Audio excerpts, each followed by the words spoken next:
This is the UTV 44 Comcast High School Football Game of the Week.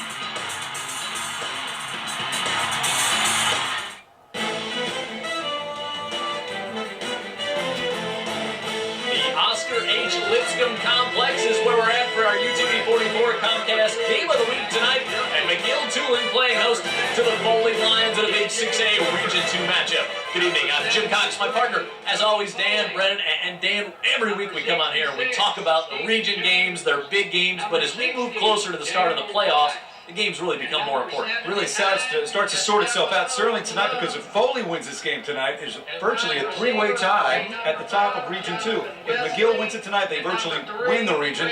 So a big night for both teams. Both these teams having a great season so far. When you take a look at the way the quarterbacks play, they're really the ones that set things up offensively. Let's start with the sophomore from Foley, Darius Powell, really making great decisions. He's accounted for 15 touchdowns, running and throwing. He doesn't make a lot of mistakes, only one interception on the year. Really exciting young talent for just a sophomore. And on the other side, it's a kid that you've talked about for the past couple of years. Really a young man you love to watch play, Cullen Wacker from McGill. And I think I'm not alone. You know, Wacker is just a consummate football player. I think he would be an all-region and all-area linebacker if he played linebacker, to tell you the truth.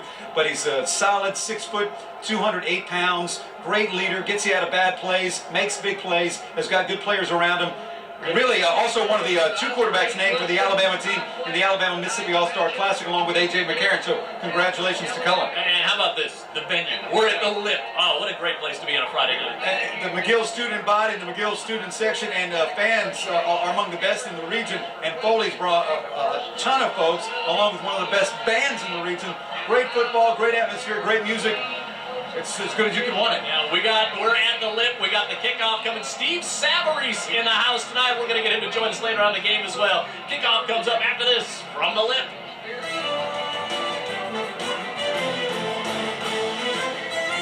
Now we've on the sideline with McGill Tulane, ranked number 4 in 6A, 6-1 on the year, 4-0 in region play. Patrick Dolan with a big leg and a big win behind him will send this one into the end zone, and the Foley Lions will have it at the 20-yard line to open things up. Foley coming in, coached by Todd Watson, 5-2 on the year, 4-1 in region play. Take a look at their starting lineup, and he's going to be the guy we talk about all night long. DJ Fluker, the Alabama commitment, going to be playing in the Alabama-Mississippi All-Star Classic, really anchors that line. That has been a banged-up line. The receivers, Greg Logan, a couple of touchdown passes, receptions last week. Look for him to have a big night again tonight. Darius Powell, the quarterback in Washington, in the backfield is their leading ball carrier and also catches a lot of passes out of the backfield for this Foley Lions squad. On the play action, Powell will pitch it back on the far side, and that's Jonathan Wesley, who will be pushed out of bounds on a late flag. That's going to be 15 more at the end of that one, just as he's knocked out of bounds in front of the Foley sideline. We'll look at the defense for McGill, Benning and Machin. Machin's got a tough battle tonight going up against Fluker all night. Williams and Haynes in the middle. Our starting lineup's brought to you by Will2, Lewis Leatherwood Clark, who's had a good season, and Kyle Jones, the other outside linebacker. LeSueur, a couple of interceptions this year in the backfield. Snyder always around the football, and Nettles rounds out the starting lineups, and we'll get our first penalty tonight from referee Mike Beckman. You know, one thing I noticed,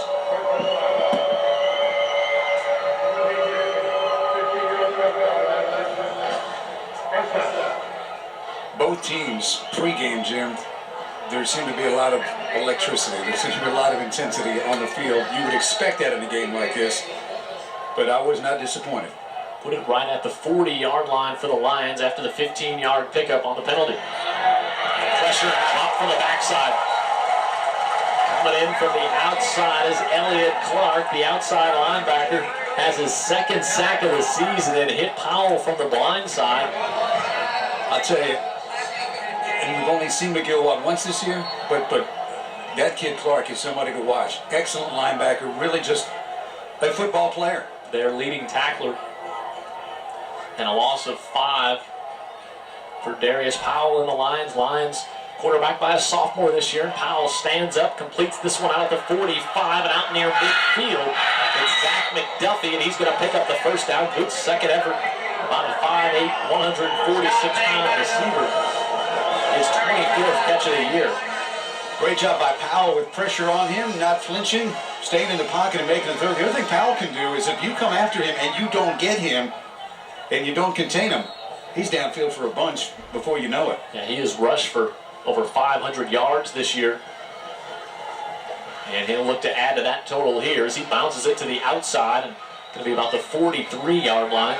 Powell, we said, coming into tonight, has thrown for 1,167 yards. Dan mentioned it in the pregame show, just one interception to go with those 11 touchdowns. Had 312 yards last week. Scored accounted for 5 touchdowns in the first half in their win they had over Satsuma, and Coach Watson really likes this young man. I think it speaks to the coaching he's getting, Jim, that he's playing so well as a sophomore, and he really got Washington as the quarterback. On the option, and he's going to be brought down close to another first down. And Lewis makes the stop, and it'll see where they spot him. You look at Lewis, junior linebacker for this McGill team. Not a particularly big McGill team, offensively or defensively. That is good for a first down. Or very important, I think, for Foley to come out here and get some rhythm going offensively. Hostile crowd, tough place to play here at the new complex for McGill. They didn't have any trouble getting any rhythm last week against Satsuma. 56 on the board for Foley. With 5 touchdowns in the first half. Washington around the right side will push it close to the 30-yard line. Washington, junior running back, 62 carries for 252 yards and 3 touchdowns coming into this game. He's also caught 30 passes, and like you and I were talking before the game, Dan, a lot of those passes, in essence, a running play for the Lions. Exactly. I mean, these are passes that are just flipped right out to him, and he's already behind the line of scrimmage when he starts, so it's almost like a rush. Washington, a lone setback, and a pair of receivers at the top and bottom of your screen. Really spreading out this McGill defense right now. Inside a handoff, and Washington going to have another Foley first down. Talking to Keith Powell, excuse me, Jim, but he was talking about how you look at the defensive stats from this McGill team last year, or this year, as opposed to last year when it would be one guy would lead the team in tackles decisively, and that would be Adrian Cole. This year, you don't have an Adrian Cole on that defense. You've got a lot of guys that swarm, get to the football. You can see this McGill team does not have huge size on defense. Well coached, swarm to the ball, no superstars. Powell on the keeper, pitches it back. Wesley will be ridden out of bounds after a gain of a couple. Jonathan Wesley, second touch here tonight. Wesley, a senior. They'll use him in the slot. They'll put him in the backfield. Impressive drive thus far for the Foley Lions. Yeah, and you haven't seen the McGill offense either, which of course is a three-headed monster that we'll talk about when they get the ball, and Foley was not looking forward to trying to defend them. Now, Foley's got themselves one heck of a defense, but they look at this McGill team as quite a challenge, what they do offensively and the people they have to do it. 2nd and 7. At the 24, and a 5-receiver set this time for Powell and the Lions. Looking for the fade route, got one-on-one coverage, and it's just overthrown as he was trying to get it to Zach McDuffie. You got to take those shots downfield, Dan, even if you don't convert. No doubt, and you had one-on-one coverage there. McGill brought some people, and that's a throw that we saw as we were getting ready for a pregame shot down here. They were coming right at us with that in the corner of the end zone. All of them were complete before the game. How about that? But you get pressure, of course, coming up, and a defender right there overshot it just a bit. It is 3rd and 7 here. Keep in mind, George Santamaria, big leg, strong leg kicker for this Foley team. He's also the receiver split to the bottom of your screen. Powell looking for a little screen out of the backfield. Gets it off to Washington, who's got a first down as he lowers his shoulder, and he'll move it inside the 15. Marcus Washington. Good job there by Powell to keep the eyes downfield to really kind of force everyone down the field and then dumped it out of the backfield as we have an injured McGill too in Yellow Jacket. Yeah, and the thing about Powell is he had a lot of field to look at. McGill got some pressure on the corner, but you talk about the perfect play for that defense, there it was. Washington really had a lot of green in front of them, and obviously at the end of the run there was a heck of a collision. Not sure who is down. Year 2009 McGill Cooling football game sponsorship. Contact Kyle Callahan with the Business Club. Thanks a lot. Here. Coach Keith Powell, he's there in the white sweater over Taking a look at the injured Yellow Jacket.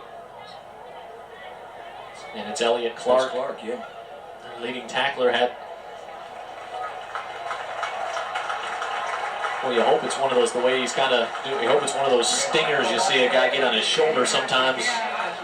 Because Washington delivered a big wallop. Jim, I think that's probably a pretty good guess right there. Because dragging right shoulder a little bit. And the encore rehabilitation folks will get him taken care of here for McGill. And a first down for the Lions at the 13. How good does Foley look this first drive? They started this at the 20, don't forget as well. This is just what we talked about with Coach Todd Watson before the game, saying, he said, you know, this is what we've done a lot on offense. We haven't had as many big plays, but we've been able to sustain some drives when we've got points on the board.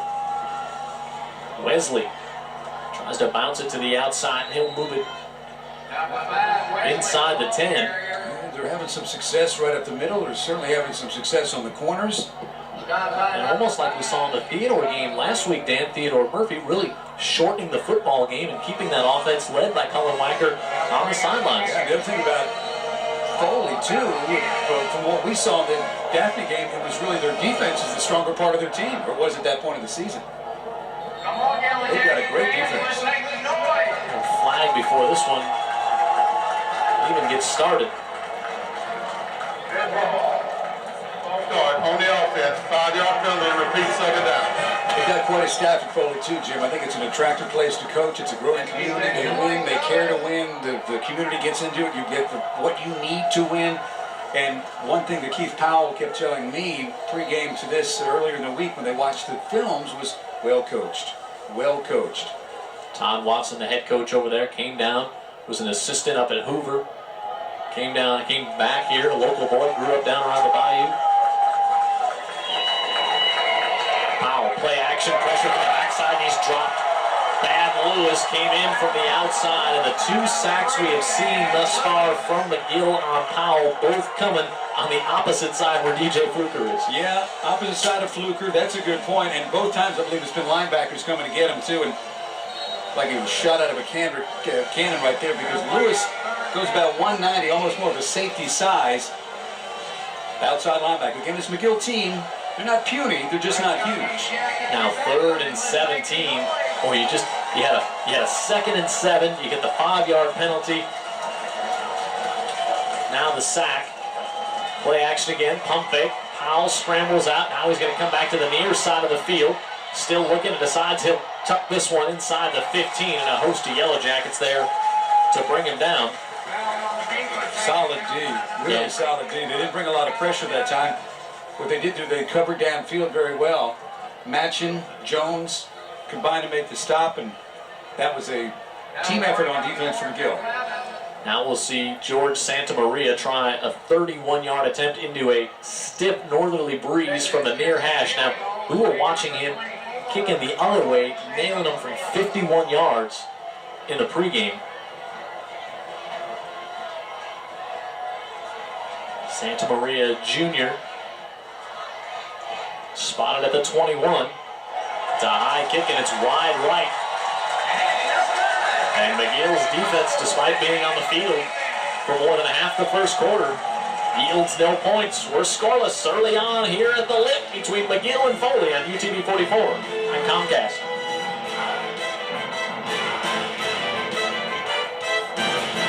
You're watching the UTV 44 Comcast High School Football Game of the Week. McGill's defense bends, but they do not break, which has kind of been the motto of this Foley defense all season as well. As we look at Colin Wacker on the keeper on the left side, now he'll pitch it off. And Jeremy Jones' first touch of the game results in a first down out around the 40. Let's look at the offense for McGill here. Pye, Cooch, Powell, Harris, Hartley, and Henriksen. The receivers, Jeremy Jones, he is Mr. Everything. Quentin Petty, a couple of touchdown passes last week. Ballet and Jones is our Will to sponsored starting lineup. Show you Colin Wacker, the quarterback, Burrell and Lomax, but Elijah Peters will be back there a whole bunch tonight. But this is coming back on a flag. Mike Beckton. Our referees will look. That's Cullen Wacker, the senior quarterback. You talk about Peters, who's in the game already. 25, big, powerful running back.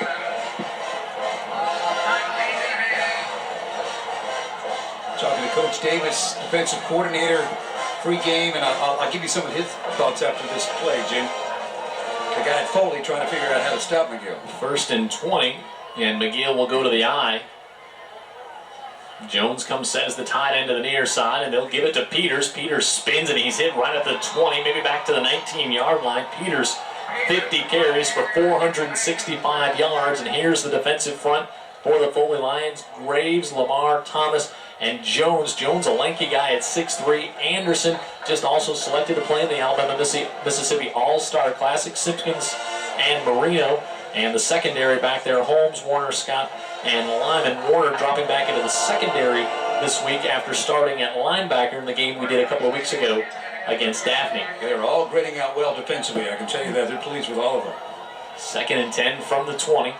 Wacker tries to get it to Jeremy Jones, who makes a nice catch after it tipped off his hands the first time. Jones, his 34th catch of the season. Jones, a senior, 4 touchdowns on the year. Foley basically is looking at this like you can't just start with trying, we got to stop Wacker. That's not the way to go. They say they simply can't do that because of Jones and because of Peters. Lomax to some degree too on the backfield, but they really feel like defensively they just got to be played their game. They've got a lot of seniors. Be solid. Fill out your assignments. Hope for the best. 3rd and 4 now. McGill going to have to take a timeout. Yeah, they got a miss. Does not make Cullen Wacker happy because they didn't have the right personnel package on the field, and Wacker is screaming on the sideline. So we'll take a timeout. 3rd and 6 coming up early in this one. Scoreless at McGill. McGill has to take a timeout with 3rd and 11 coming up. Let's go down and get our first Wenzel sideline report with Al Wheaton. Al. Jim, it is definitely exciting down here on the field. Yeah, we're in the regular season, but you guys kind of alluded to it earlier. It does feel like a playoff atmosphere down here. The Foley Marching Lions are just blaring the sound, and they brought a whole contingent from our well with Baldwin County. But Coach Todd Watson knows what's up for grabs tonight. He wants to definitely secure, or try to secure at least a tie for first place in the region. But Coach Powell told me for the Yellow Jackets, they're used to playing on this field. Most of these kids grew up playing CYO ball, so they're going to defend their home turf. Also, Jim, Elliott Clark, the linebacker, had a little stinger. He should be back if he has a strength there. Ball came loose back at the 5-yard line as Wacker had pressure coming from Justin Anderson. And the ball came loose, and Foley has recovered at the 5. Take a look at our Heritage Homes instant replay. It's Anderson who's got him, and Wacker lost it on the way down. He also lost it on the snap initially. He dropped the football. That threw everything out of whack, and then suddenly, as he's being wrestled to the ground, ball comes loose. Big break for the Lions. Well, and think about that. You know, McGill had to take that timeout because they didn't have the right player package in on the play, so they have to take a timeout. Now they're going to say McGill recovered it or he was down, so they'll punt from their own end zone, and Dolan with a big leg and a big wind behind him. This one will bounce at the 50. And Max Warner will be out of bounds at about the 47. So great field position for Foley and a disastrous first opening possession for McGill, Dan. Yeah, as good as Foley looked on their first drive, that's as bad as McGill looked, especially just kind of out of sync. And I talked to some folks that were at the last McGill game against Sidney Lanier. Not as sharp as they'd hoped they would be this time of the season. Now, it's not a region game, obviously. Maybe looking ahead a little bit. Maybe looking ahead, but it wasn't a machine-like, business-like delivery on the game plan last week. Maybe some of that's still kind of overspilling. A good look there at the sophomore Powell. Split backfield behind him. The play action here. Looking to go to the near side. He's got Santa Maria behind the D, and he's got it inside the 15. Down to the 14-yard line, a 33-yard reception for Santa Maria. And how about the ball? About a sophomore then? Yeah, Powell with a great throw. Santa Maria gets a step on the sure. I don't remember the Saints ever throwing deep to Dempsey back in the day. That is your place kicker for Foley. I'll tell you what, you don't want to bring your B game against Foley. Not tonight. Foley getting more healthy on the offensive line. They've really had some injuries up there. Now they'll give it off to Washington, who's looking to get around the end, and it's tough to go east-west on the speed of that McGill defense, and Washington knocked out of bounds. Foley's got to come out of here with some points, though, Dan. Boy, they had it down last time inside the 15 and came out with nothing. Well, at the end of the first period stats are going to tell quite a story, that's for sure. Kind of been a problem for Foley in a couple of games this year. They lost to McGill, they ran it out, or to Murphy, they moved it all over the field and just couldn't get touchdowns. Lost that game 14-3, the opener. Powell pressured, he's hit, and going to be buried back at the 25. Jordan Haynes is in there. Also, again, Thad Lewis coming in. And pressure from the inside this time, and I think it was Haynes that had a handful of jerseys. We watch our Heritage Homes instant replay. Lewis and Haynes in there. Haynes will get credit for a partial sack. Well, you get pressure right up the middle, and especially let it look like something that they were going to try to get rid of quick. That's 3 sacks in the first quarter for this McGill defense against Foley. 3rd and 16 now for the Lions. Looking to set up a screen. They get it off to Washington. He's hit at the line of scrimmage and knocked out of bounds. And so now this is going to be about a 37-yard attempt.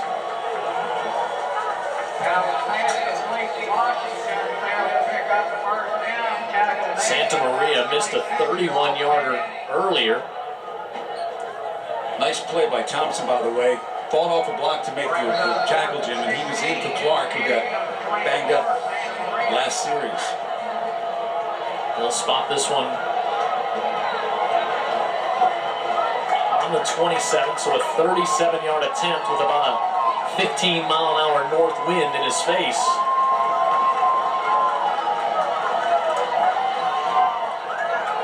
This one's got plenty of leg, and it's good. Foley on the board with a 37-yard field goal for George Santa Maria. Got all of that one. Into the wind and into the lead goes Foley on UTV 44 and Comcast.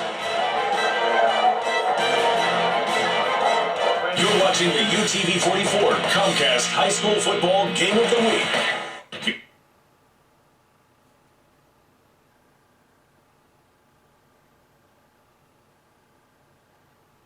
Watching the UTV 44 Comcast High School Football Game of the Week. Foley has dominated this game in the first quarter. They've moved it up and down the field, but they've only come away with 3 points. And you know Todd Watson is happy to be in the lead on that Foley sideline, Dan, but you know he's thinking we need some touchdowns. Well, he's probably thinking the same thing he's thought a lot of this season. The defense has played very well. The offense has moved it, and again, not cashing it. And wow, how about the player of the last drive was Santa Maria. The big catch to get him down there, and the booming field goal. Good from 37, would have been good from Watt. Into the win. He's over 45, 47. And he'll kick off here. Back deep with Jeremy Jones, and you know Foley would like to try to keep it out of his hands. Kyle Jones is the up man on the near side. Kendrick LeSueur, the up man on the far side of the field. As Santa Maria looks out. Now he'll have the win in his face still. Wow. This one will hang up in the air and go out of bounds. Well, this went straight up in the air and then just hung there. Well, it's one of those things where unless you really crush it, Jim, you don't want to get it too high that you don't hit your 9-iron into this wind. It's just going to knock it down. Take a look at the other games going on tonight. Davidson rebounding after their tough loss a couple of weeks ago, 38-10. They beat Bryant last night. How about Theodore, Dan, with the win over Williamson? Williamson, 4 first-half turnovers in that game last night. And really kind of spelled doom for Theodore, who just ran the ball over Williamson. I'll tell you, Theodore has really proven to be a tough matchup late in the year. Blunt, who's really coming on, playing well, taking on Baker tonight. Murphy and MGM, Baldwin County and Satsuma. Fairhope and Daphne. Fairhope has lost the last 11 in a row, if memory serves me correct, in that matchup. And Monroe County and Robertsdale here tonight. And now McGill will try and get something going after a nightmarish first series here with good field position at the 35. Whacker, the inside handoff, and Foley's defense is stout up the middle. They've been great. Trevor Graves to make the stop. Escambia County and Citronelle, Faith Academy and LaFleur tonight, St. Paul's and Gulf Shores. And how about this? Number 7 versus number 3 in 5A tonight. Number 7 is Viger undefeated. Number 3 is Viger undefeated, and Spanish Fort undefeated as well, playing in Pritchard tonight. When you live over their way, I know they're very excited in Spanish Fort. Pretty amazing job by Coach Vincent. BC Rain and UMS Wright tonight in a 4A matchup. Cottage Hill at Central. Haynesville, Strawn and TR Miller, and Southern Choctaw taking on Mobile Christian. With some other games as well. Coming up after the second down play. Wacker zips it over the middle, and he's got that one complete to Ballet. And a first down out near midfield for the Yellow Jackets. Ballet, tough kid, about 150 pounds, and they say Wacker doesn't have the greatest arm. Well, this is delivered, and it's delivered right there, too.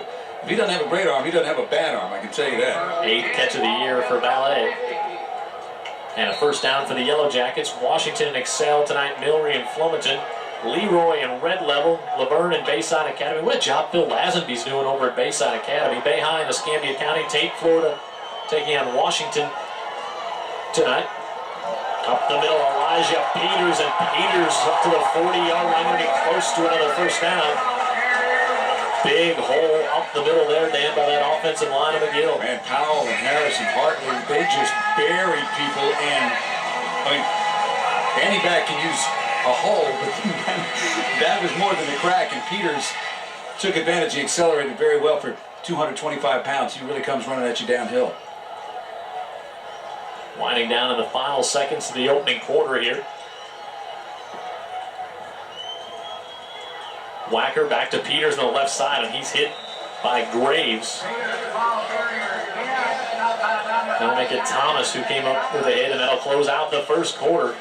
Foley has the lead 3-0, but now McGill driving. They're in Lions territory here on UTV 44 and Comcast.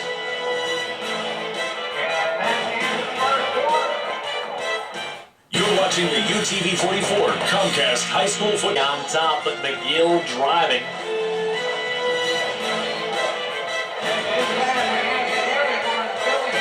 And McGill now will go into that stiff north wind. Jim Cox, Dan Brennick. Down on the sidelines, Al Wheaton. And hello to the coach, too. Coach Cornelius Brown. Again, he gets some health setbacks from week to week, and we just wish him well. We know he's watching tonight. 2nd and 8. He's a big fan of Cullen Wacker as well. As Wacker's changing the play at the line of scrimmage. Play clock down inside 10. And give it right to the fullback. As Kevin Lomax will be there about the 35. Bring up a 3rd and manageable. And for the Yellow Jackets and McGill, 6-1 on the year, ranked number 4 in 6A. As Coach Keith Powell, their only loss coming to Davidson.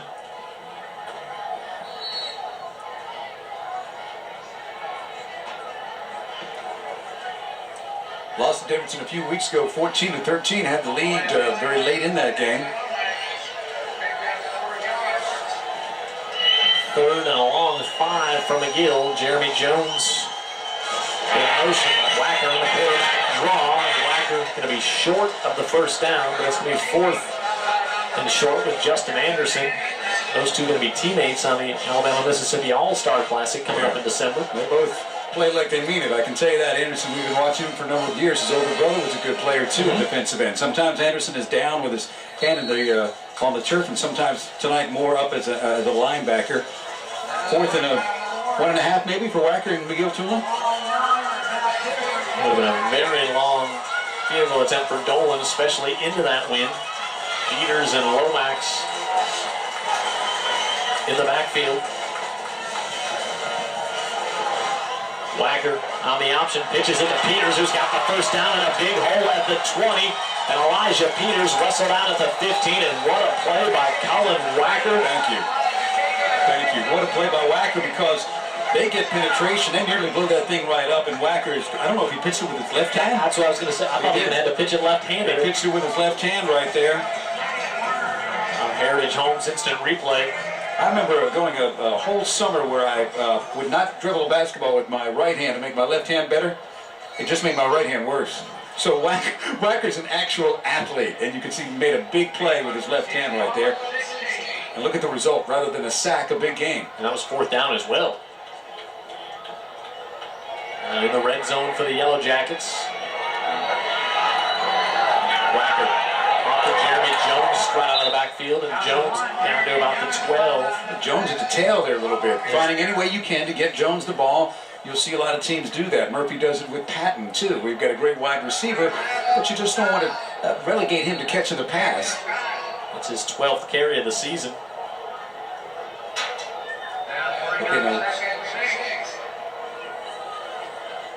Pick up a 4, so 2nd and 6. Peters again and Lomax in the backfield. Jones split out to the top of the screen. Wacker going to keep it on the right side. He sells the play fake and a huge hole, and Colin Wacker has his 8th rushing touchdown of the year. And that one from 12 yards, and he sold the inside handoff that freed up all the space on the right side. Yeah, and they got some great blocking, too, because that thing just collapses out there. He sells it well, but they get great blocks on the corner. Yeah, and you know Wacker, there's somebody that can smell the end zone. It's him. And for all those first quarter yards for Foley, McGill now has the lead. So the big 4th down conversion for the Yellow Jackets. You see how hard this team is to defend, too, Jim, but it really all goes through Wacker. Andrew Dolan on for the point after from McGill. Jones to hold. That one nearly blocked. But Dolan's got it, and McGill has the lead 7-3 over Foley. This one's shaping up to be another great high school football game here on UTV 44 and Comcast. You're watching the UTV 44 Comcast High School Football Game of the Week. Game of the Week is brought to you by Chris Myers.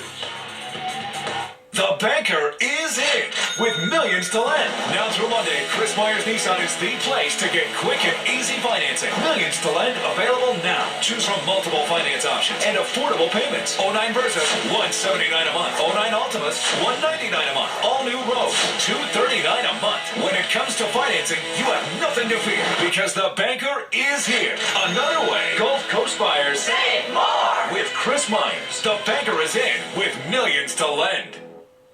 Do you receive food stamps, Medicaid, or other government assistance benefits? If so, you're eligible for the No Money Down Government Assisted Home Phone Service Program. That means no money down deposits or upfront fees to switch or activate, with service as low as $24.95 a month. This federal assistance program pays a large portion of your installation and monthly service, regardless of any past due balances with your old phone company. Call TSI at 1-877-870-9111. That's 877-870-9111. Game of the Week replay is brought to you by Heritage Homes. You're watching the UTV 44 Comcast High School Football Game of the Week. Yellow Jackets with the lead in the 6A Region 2 matchup, and here's how they took the lead after trailing 3-0 in a first period that was really dominated by Foley when they had the ball. As you look at Coach Watson, he's sitting there thinking about those 2 drives they had coming out of there with just 3 points when they had them inside the red zone twice against this Yellow Jacket defense. And now we'll see Zach McDuffie and Greg Logan back deep to receive Dolan's kick.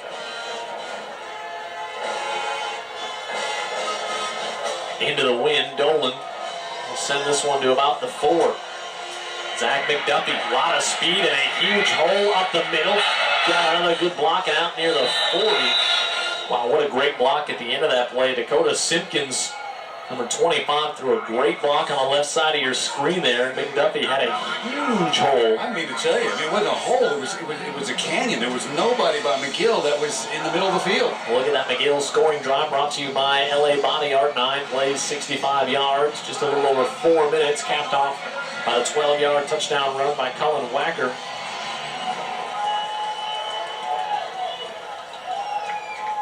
Foley again with good field position right at the 40. Marcus Washington trying to push ahead to the 45 and will. I don't have all the timeline on this, but I know for a time Washington was looked at like he was going to be the next quarterback here. Mm-hmm. And we've seen him at running back before, but Powell has just emerged, and even as a sophomore, Washington, very valuable player, but Powell now has been grooming him for not just this year, but the future, and he's doing a heck of a job. Washington, just a junior. And keep that in mind. Is it going to be another first down here for Foley? Keep that in mind. Sometimes we saw it in the Daphne game where you'll see him get the ball out on the right flat, and always a threat to throw the ball downfield. Yep. And how about the movement of that offensive line right down the gut again against Wesley? But one thing McGill's done good tonight, has been when they blitzed, when their back's been to the wall. Middle of the field, though, Foley's had their way, haven't they? They really have. They have moved it right up the middle. Washington will try to bounce it to the outside, and he will this time, down inside the McGill 40. And that's going to be good for about 8. Marcus Washington, 6 foot, 205-pound junior tailback for this Foley squad. We talked a lot about the coach for Foley, Todd Watson, of course, his dad for a lot of the long-time football fans in Mobile, R.L. Watson. Is this one now going to come back with a holding call? R.L. Watson, a long-time coach down at Albert Bryant, and really just one of the most highly respected football coaches around in his era. We've heard a lot of nice things about Mr. Watson, haven't we? And Todd Watson is one fine, organized football coach. And again, got an excellent staff. I just think they're in great shape down in Foley to win for a lot of years, don't you, Jim? They needed some extra security in Foley last week as a former player came back. We'll talk more about that in a moment. Powell pressure again. He's going to be dropped down. Oh, no, he's down. No. Referee Mike Beckton says he will be down at the 40. Powell tried to get it away to Washington at the last second. Charles Benning and Kyle Jones converged on our Heritage Homes instant replay. Good job there by Jones to fight through the block of Washington. Yeah, and he went down and just did. And what would have happened had that play not been blown dead? Because it looked like it may have become a crazy big gainer. Now it's just going to be second and crazy long. 2nd and 20 for Foley. Let's see if the sausage dog smoke affects this play at all coming out of the north. Powell lobbing it down the middle, looking for Washington, and it's incomplete. I don't know about affecting the play, but sure affected the hunger that I had before the game. Took care of that. Well, I don't know if the receiver ever saw the ball there. It's like in the Super Bowl after those elaborate halftime shows, the third quarter's played in the haze.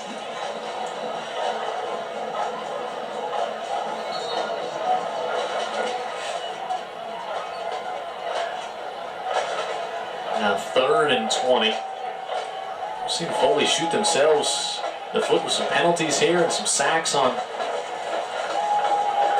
2nd downs to bring up some real long 3rd down situations. And there we're looking at another one. Powell will just keep this one, as it looks like Coach Watson maybe trying to play a little field position here, take advantage of the wind behind his punter, and maybe try to pin McGill back deep. Yeah, and Foley has really shot themselves in the foot every time they've had the ball, Jim.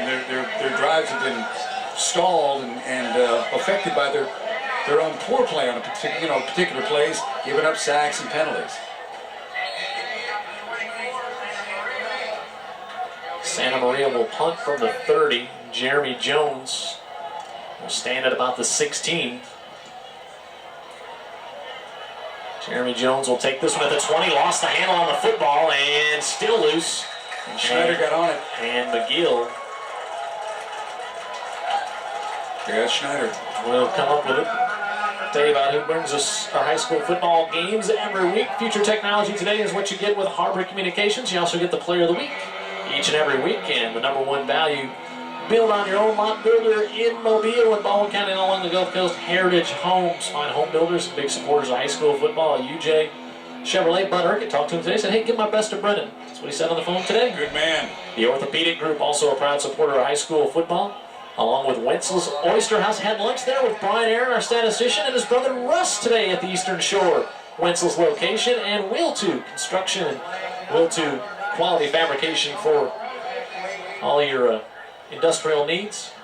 Dan giving us the look, wondering where the invite was. No, not really. Brian, inside handoff to Peters. A little-known fact, I have a job early in the morning on 95 KSJ Radio, and when on football day, you know not to call me because It's nap time. it's nap time. Right, so I got to do what I got to do. To bring your A game. Thank you. And right now we're looking at a C+, but I'm working on it. Well, we had a little film breakdown on the laptop with Brian from the stat issues we had last week at lunch, but they seem to be Ironed out? They seem to be, yes, self-correcting issues.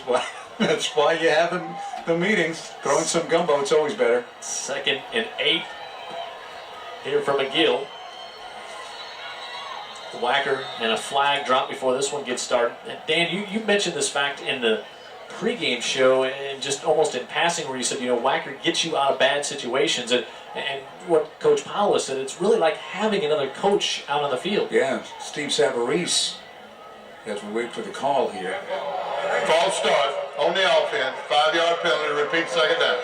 I'll repeat this story, but Coach Sav, when he was here, when we were trying to get the lowdown on their players 2 years ago, I should say, tell me about Whacker, the young quarterback. Well, he said he is the smartest quarterback that I've ever coached on the field. And I said, you mean as a sophomore that he's the smartest kid this age you've ever coached? He said no. And of course, Coach Sav has been a head coach only for all those many years. That said a lot right then. So 2 years later, you can imagine what you've got on the field in terms of processing what's going on. 2nd and 13 after the mark-off. This is a tough defense to operate against in Foley, I can tell you that. Whacker zips it out to Jeremy Jones at the 30. Jones slips one tackle and to about the 37. And that's going to be good for McGill, first down. Right there, Jim. He recognizes he's got soft coverage on Jones, so it's pitch and catch at that point. Of course, Jones can make you miss. He's going to go to the University of South Alabama. They continue to pile up non-verbal, or I should say verbal commitments. Right. But Jones is lighting in a bottle. But it's been a fun year to do these games, hasn't it? They've had great games each and every Friday night. And it to Jared, too. Pre-season, we met, we talked about games. We had to put 7 down on the schedule in cement, and they turned out to be some great games. I've got quite a score for you from Pritchard, by the way.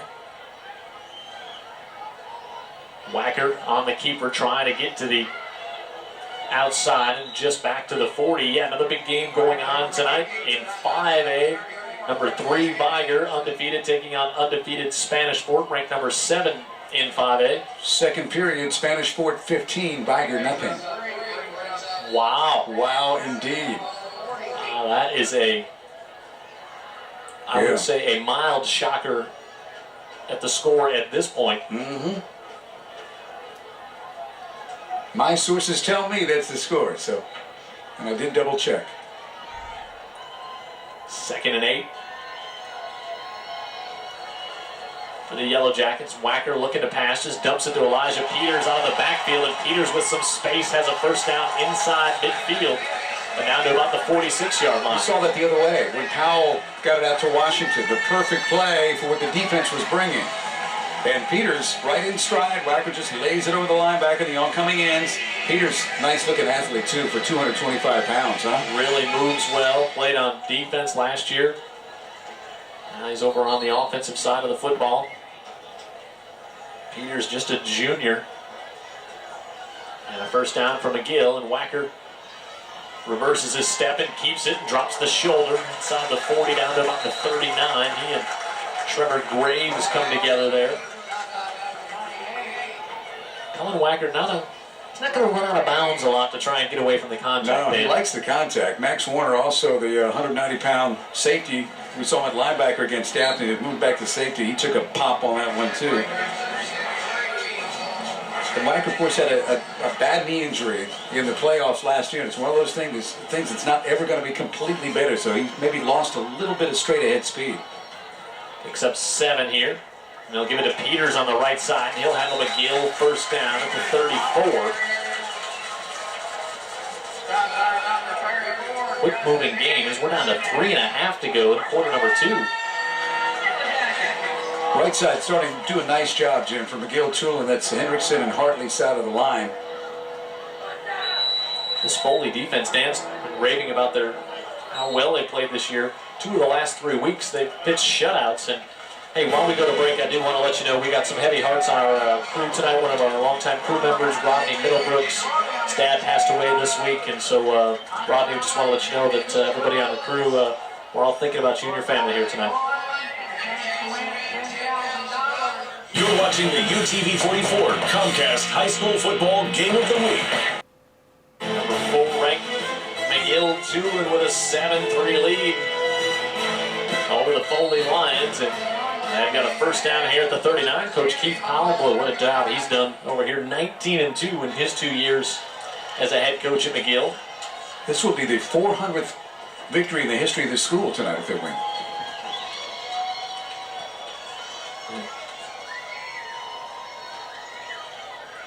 Lomax. No, they get keeper by Wacker, pitches it to Jones and inside the 10. Now Jones gets the yards, but you want to tell me who made the play? Wacker gives it to Lomax, gives the fake to Lomax, and then Wacker at the last second pitches it off to Jeremy Jones, who just splits the gap on our Heritage Homes instant replay. There's a lot of colleges that run an offense that Wacker could do just fine in.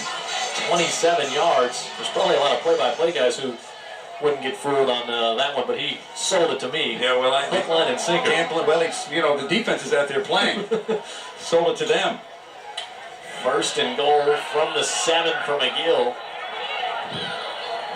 Play clock at 5.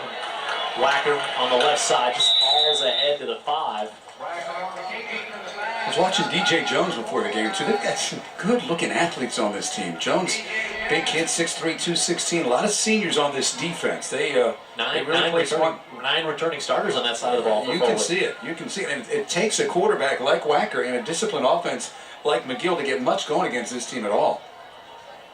They've only averaged giving up 6 points a game through this point of the season. As I said a moment ago, 2 of their last 3 games they've pitched shutouts. Yep. That'll help the average.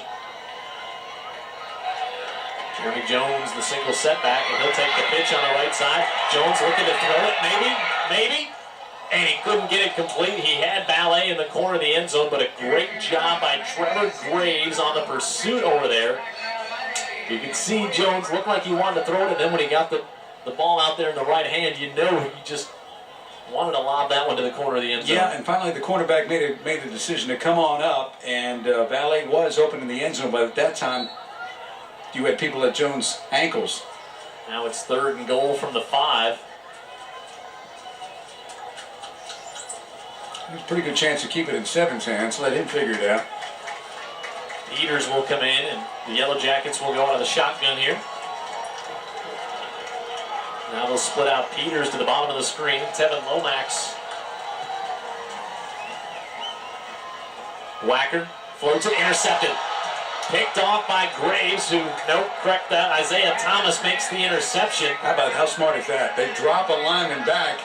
Zone blitz. They drop a lineman back. That's a guy that's generally over the center, so Wacker's not looking for him there at all. Never sees him. Never accounts for him. Thomas, 5'8", 270, the spiritual leader of this defense. He's getting some hallelujahs right now, man. Boy, both teams have had their chances. And both teams seeing the other team show their great defensive stature that they have. As you look at, there's DJ Fluker on the offensive side. Again, if you're just joining us, Fluker, Alabama commitment, played at McGill 2 years ago. 6'6", 331. Powell on the left side. He squirts through a hole, and now he's got some room, and Darius Powell across the 30 to the 33. 25-yard pickup for the sophomore quarterback. You know, the word that I would use for him is slippery. I mean, he just really is very elusive. You think you have him both, but you don't. He makes great cuts, quick cuts, and has got the straight-ahead speed. And was running behind Fluker, who cleared out a huge hole on that left side.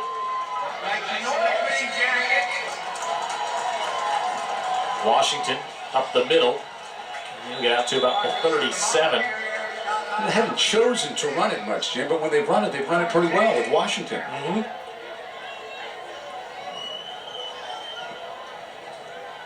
2 minutes to go. Boy, if Foley could cash in here, what a turn of events this would be at the end of the first half.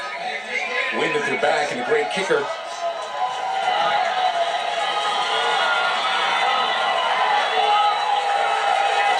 The middle is has Washington across the 40 to about the 42, and it's going to bring a third and about 1. And now they go to the hurry up. They're always kind of in that hurry up, but now really quickly getting the plays in as we're down to a minute 27. Washington on the left side goes behind Fluker. Fluker just manhandling things on the left side over there. Number 72, you see him he just looks like somebody just dropped in an SEC tackle here to high school football. It really does when you see him down on the field, because it doesn't look like there's a whole lot of baby fat there. Over 330 pounds, 6'8", and Bama praying that verbal commitment remains. 1st and 10 for Foley. Play action, Powell looking downfield, fires it over the head of McDuffie. Good coverage back there by the Sewer. Powell showing good poise in the pocket there, Dan. Pressure coming and just kind of stepped up. And thinking the same thing, and when you consider he's just a sophomore, what he's going to do in the next few years, because the offensive scheme here is taught so well by Watson and his crew, they're going to continue to be very good. Powell at halftime. Dan is going to talk to former McGill and former Daphne coach Steve Savarese, who's now the head of the Alabama High School Athletic Association. He's here tonight, much to the delight of the home crowd. Wesley across midfield, and Foley's going to have to take a timeout here as the clock now getting down to around a minute to go. Todd Watson will use one. And we'll stay here with the Lions and Yellow Jackets and tell you about more of our sponsors each and every week. And again, if you happen to be in one of these places of business, just tell them you appreciate watching high school football on Friday nights. Chris Myers, proud to bring you high school football, and Spectrum Collision, supporter of our Player of the Week each and every week. LA Body Art, bring you the drive of the game. Each game, Music and Sound Center, they're going to be bringing the halftime show coming up. Of course, all those instruments that you see at halftime can be purchased at Music and Sound Center. Encore Rehabilitation, thanks to Paige Plash and his group for everything they do with all the schools around Mobile. Skipper and Story Walters bringing our pregame show and support every team in the area in high school football. Yeah, he made a point of that as he visited with us before the game tonight. And Comcast also bring you high school football. And if you're watching this one live tonight on Friday night, of course, you have the Saturday replays of Comcast on. That's where a lot of high school players, teams, fans catch up with the game really the day after, because they've been at their own game the night before. They have parties. They get together, throw a party, watch the game for the night before. One side has a party, the other side really not as much, I guess. I guess because they all know the final, don't they? 3rd and 5. Powell has that one nearly tipped, but he's got Washington, and he's got a lot of room. And Marcus Washington inside the 20, 10, touchdown Lions, 52 yards.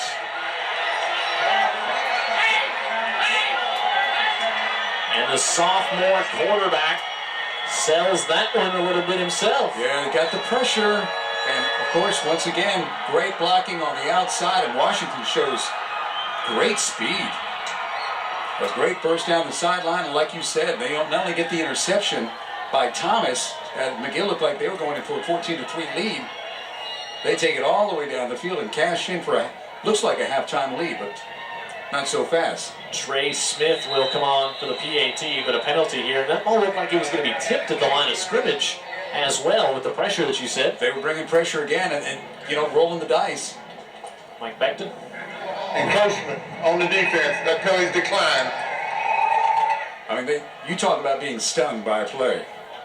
McGill Tulane sideline right now is stunned with that one. That was a 3rd and 5. They'll decline the penalties. You get a good look. This is one of the rare places in high school football you actually have the end zone seats, kind of a horseshoe feel here. You can sit and watch this game in the end zone. The PAT is good, and Foley has answered back now, and they lead McGill by a score of 10-7. Boy, we do these 6A games down here, Dan, and we talk to the coaches, and everybody's like, geez, we could beat them in the playoffs. We could beat them in the first round. It could be round 3. It's like we're just, Mobile and Baldwin County going to kind of whip up on each other. That's really going to be the case, and I don't think anybody's real happy about it. I talked to Steve Savarese about that at halftime, the director of the Alabama High School Athletic Association, about the thoughts behind changing the playoff format, I can tell you, you could take probably 5 teams in Region 1, all the way down to Blunt, right? And 3 or 4 in Region 2, maybe down to Fairhope, certainly as far down as Daphne, Foley, McGill, shake them up, and you don't know who's going to come out. I mean, on any given night, I think they're almost interchangeable as who's the best, who's second best, all the way down, deep. Each week, you can log on to UTV44.com and vote for the player of the week.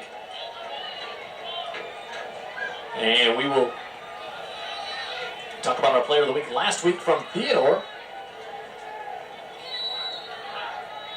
It was the surprise vote, the offensive line named as the player of the week. Thanks to Coach Brown for coming up with that suggestion. Jeremy Jones will watch this one go into the end zone with 48 seconds left. And McGill will have it 48 seconds left. The ever dangerous Cullen Wacker with it in his hands here. A lot of time. McGill has all 3 timeouts left.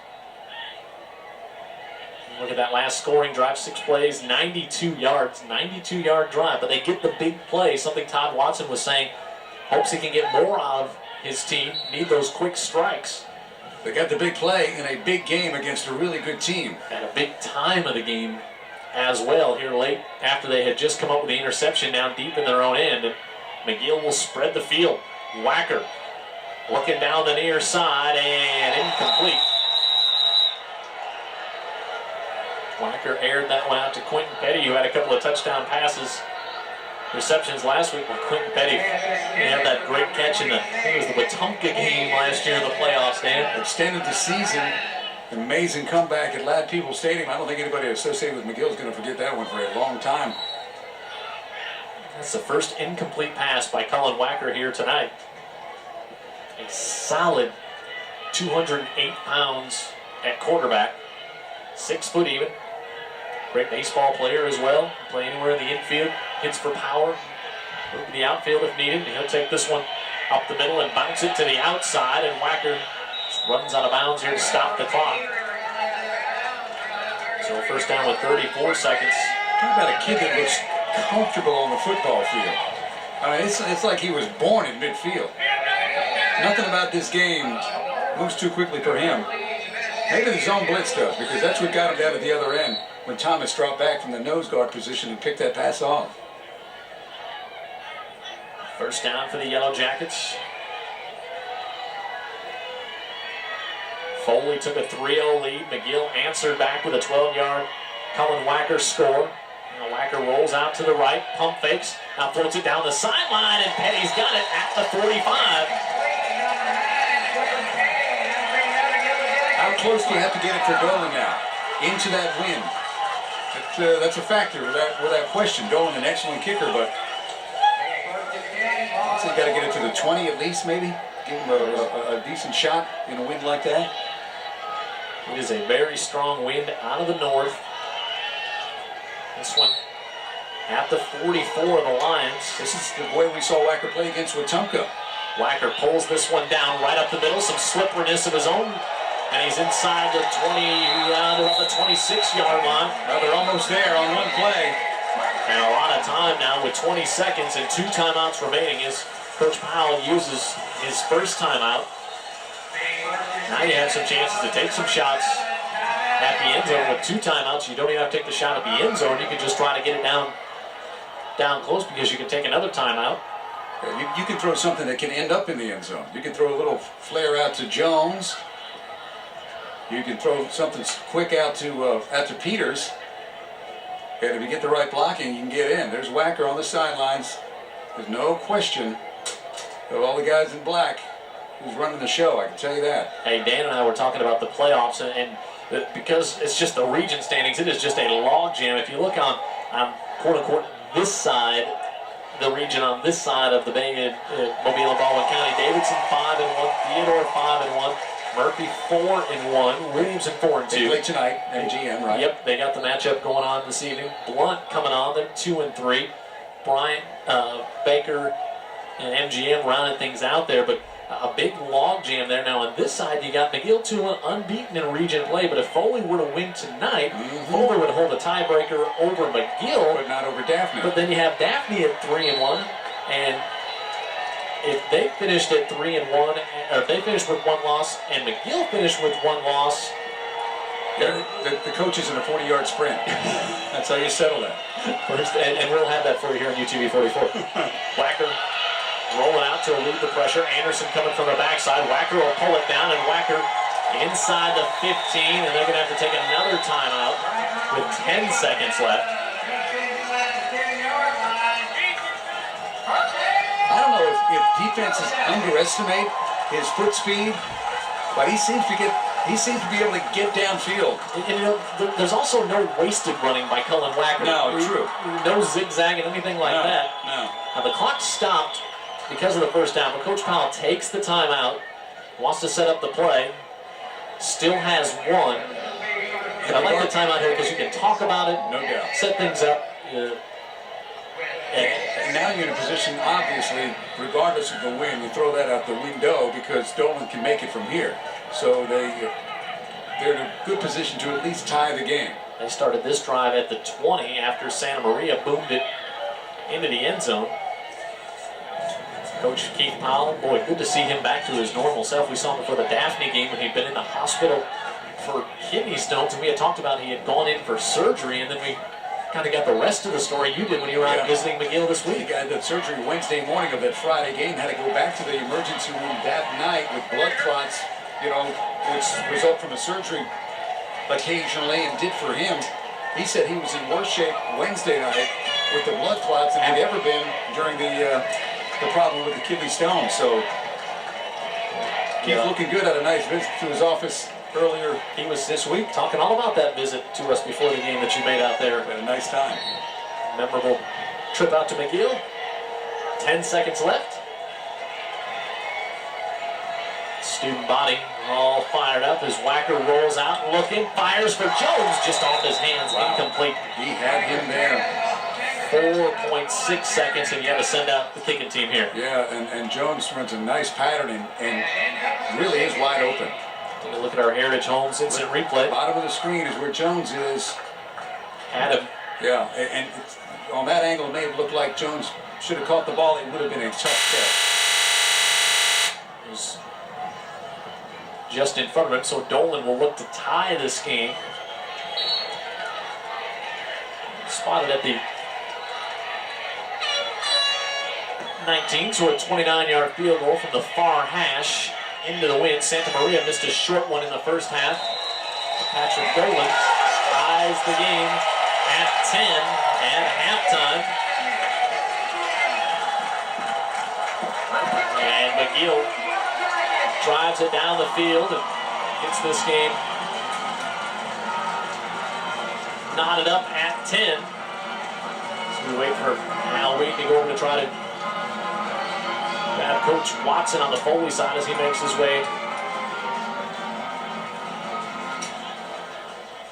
to the locker room. And don't forget Steve Savarese, Executive Director of the Alabama High School Athletic Association, will be joining Dan Brennan down at the field here on our halftime show. What a first half, dead even, 10 apiece. Each team had some chances down deep, couldn't capitalize, but each team also coming away with some points through the special teams and the touchdown for each squad. And let's go down to Al for a Winslow sideline report as he's with Todd Watson. Al. Coach, very interesting first half there. You guys get that last minute score. McGill comes down and put 3 on there. Talk to me about the first half and how you guys' performance. Well, some up and down out there. I thought our defense had a big stop down there before we got us ball back. The offense went down and scored, and those are the kind of things we have to do. We have to continue to execute and quit the holding calls and that type of stuff that take us out of our rhythm. But if we continue to execute, we got a chance. There's 2 very good football teams, and I know Coach Powell will have his staff, and they'll have their kids ready to go in the second half. All right, Coach. Good luck in the second half. Do appreciate it. Yes, Jim, very exciting game down here. This third quarter should turn out to be the same way as this first half is wrapped up. Jim. All right, thanks, Al, for our Winslow sideline report. It has been a great game, and we got a great.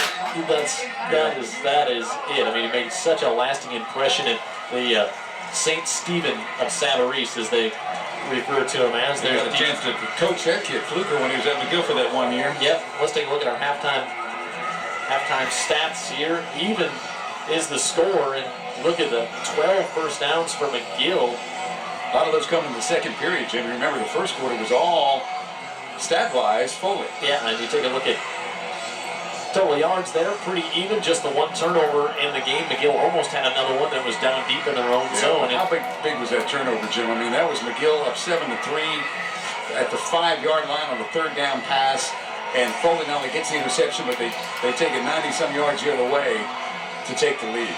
And again, if you're just joining us, Foley had some chances in that first quarter, going down the red zone twice and only coming away with 3 points. But as Tom Watson said, he said, "Hey," he told Al Wheaton basically, "Hey, it's 2 good football teams playing out here, and this is where we're at." Yeah, we're talking about both sides of the bay in 6A. It's really remarkable how good these teams are, how well they're coached, and how similar they are. Look at Cullen Wacker there. 5 of 7, 68 yards in the air. He carried it 9 times for 61 yards, and as you were saying too, Jim, it was a good call on that. Wacker never hurts you running the ball because he's very decisive with his cuts and then challenges you on the other end. He lowered his shoulder a couple of times. McGill. Like that guy a lot right there. Justin Anderson.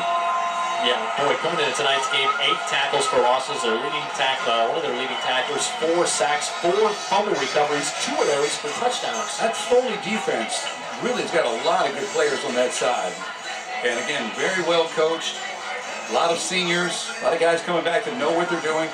The McGill side, a little bit of work in progress, Jim. They lost some people, and not only that, but Rick Chancery, every defensive coordinator is different. So his first year here, they're still kind of, getting used to exactly what he wants out of them. Of course, coming over from Daphne, he and Coach Powell coached together a long time. They were together in Fairhope, then together in Daphne on Steve Savarese's squad over there. A lot of cross-pollination.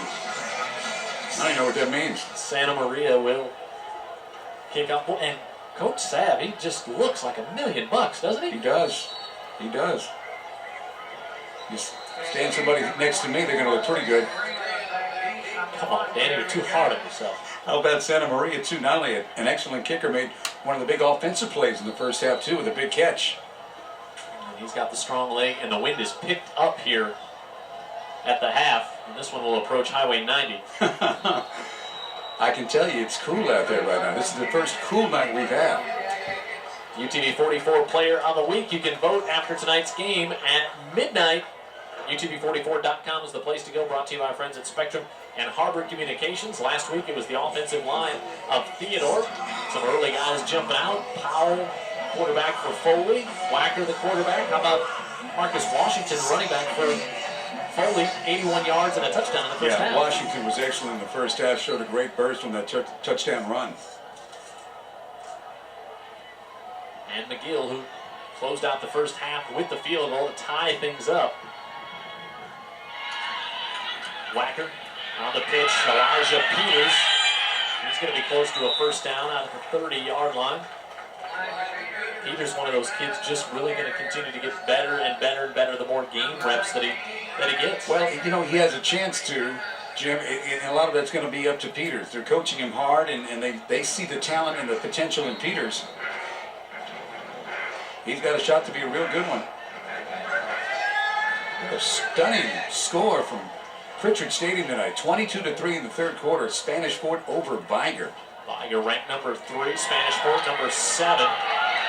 What a job Coach Vincent is doing over at Spanish Fort. Again, that program just a few years old. And really, the town is, as you said, I live over that way, and the town very excited. See lots of Toro flags and bumper stickers, and rightfully so.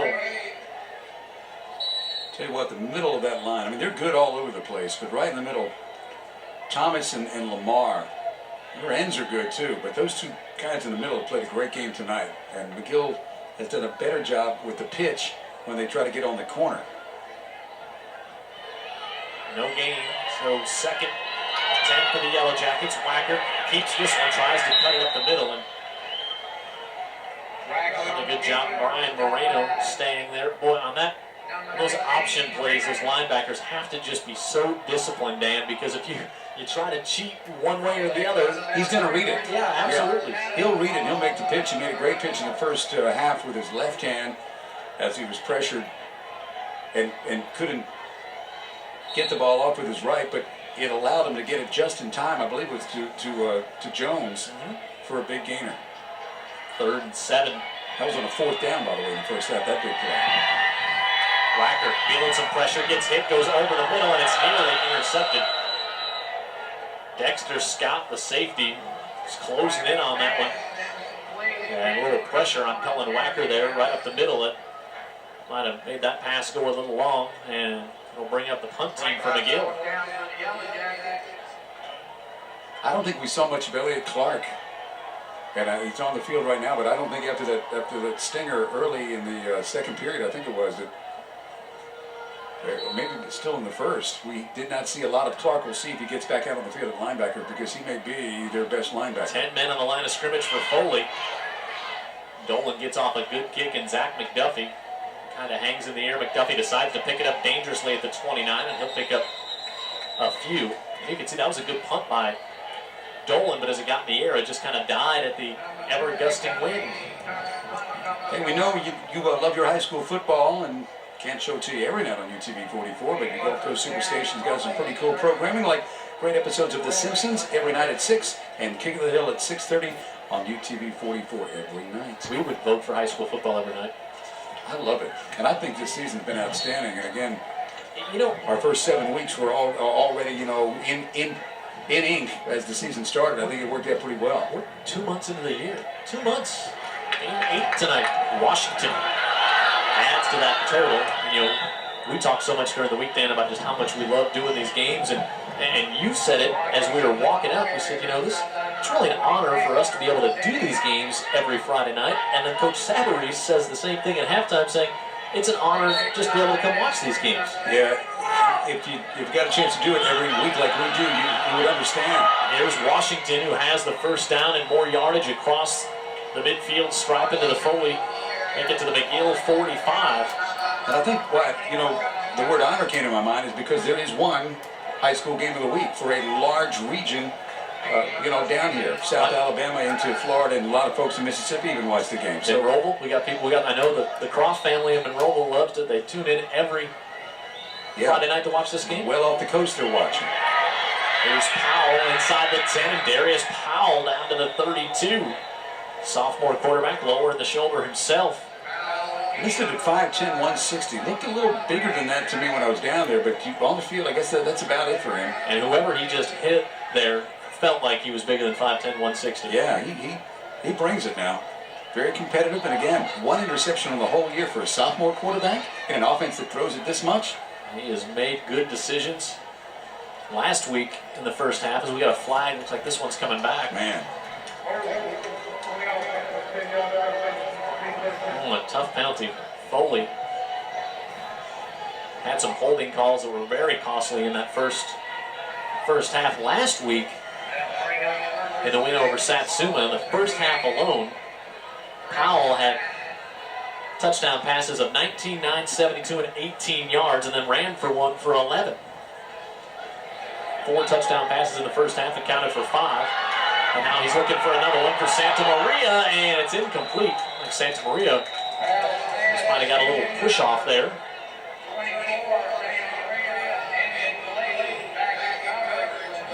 And Santa Maria a little slow to get up. I'll say a game like this, you don't want your kicker to be hurt, do you? Oh boy, how big would that be?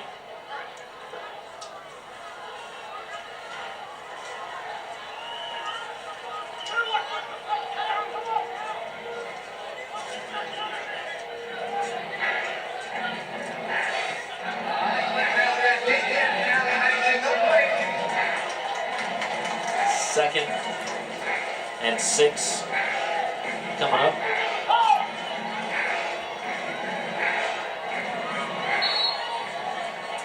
3 minutes gone by here. Jim Cox, Dan Brennan in the booth. Brian Aaron, our statistician extraordinaire, right to our side, and Al Wheaton down on the sidelines.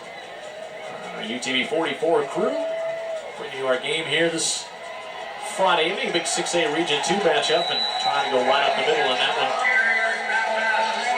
Snuffed out by the Yellow Jackets, and 3rd and long coming up here for Foley. And talking about the young sophomore quarterback. He faced a big 3rd down. Here his team tied at 10.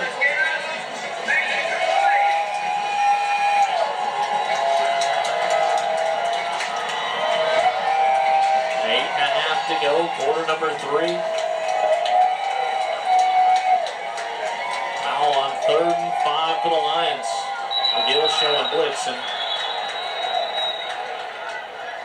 we get a flag, and I think the sophomore quarterback has drawn McGill offside with a hard count.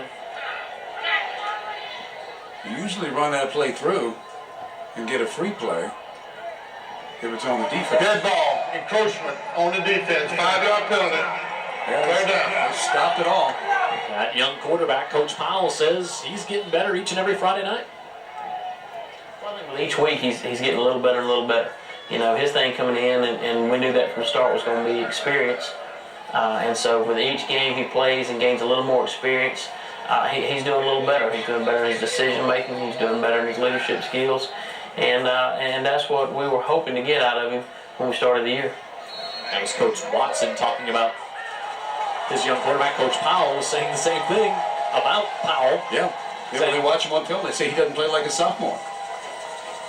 Pressure from the outside, and he's hit, staying on his feet. There's a flag there, and I think that might be a face mask. Boy, that's LaSure who came in. I believe, no, I'm sorry, that's the linebacker, Thad Lewis, who's really been in the backfield a lot tonight. Benning was back there also. Let's take a look at our Heritage Homes instant replay. Not sure what the flag. It's an odd place for a flag. There was no holding there. Well, I think the face mask. Somebody held a face mask. It looks like they're going to get it. Actually, could it be on Powell himself? Was he? Because it was a hand. Let's watch Powell. This is why. Yeah, I see. That's it right there. This is why we have the Heritage Homes instant replay. So he actually has his hand on Lewis's face mask for a couple of seconds right there. Great job by our crew to grab that one. I just see a quarterback called for a face mask in a sack situation. Well, we've done this, what now, 8 years, and I don't think we've seen a quarterback have a face mask called on him until tonight. Yeah. Powell just trying to save the play, Jim, is all he was trying to do right there. And again, McGill dials up some pressure. That's the 5th sack of the night so far against the Foley QB. They're bringing more pressure. Give it to Washington. Fluker trying to open up a big hole, but there's Elliott Clark. He's back in the game. Yeah. To make the big stop. I'll tell you, I think they missed him when he was gone, Jim. I agree. He is really a leader. Senior, about 190 pounds. And we have seen some Clarks run through that defense at McGill over the years. And they all play the same way, don't they? Sure do. 2nd and 21 here for the Lions.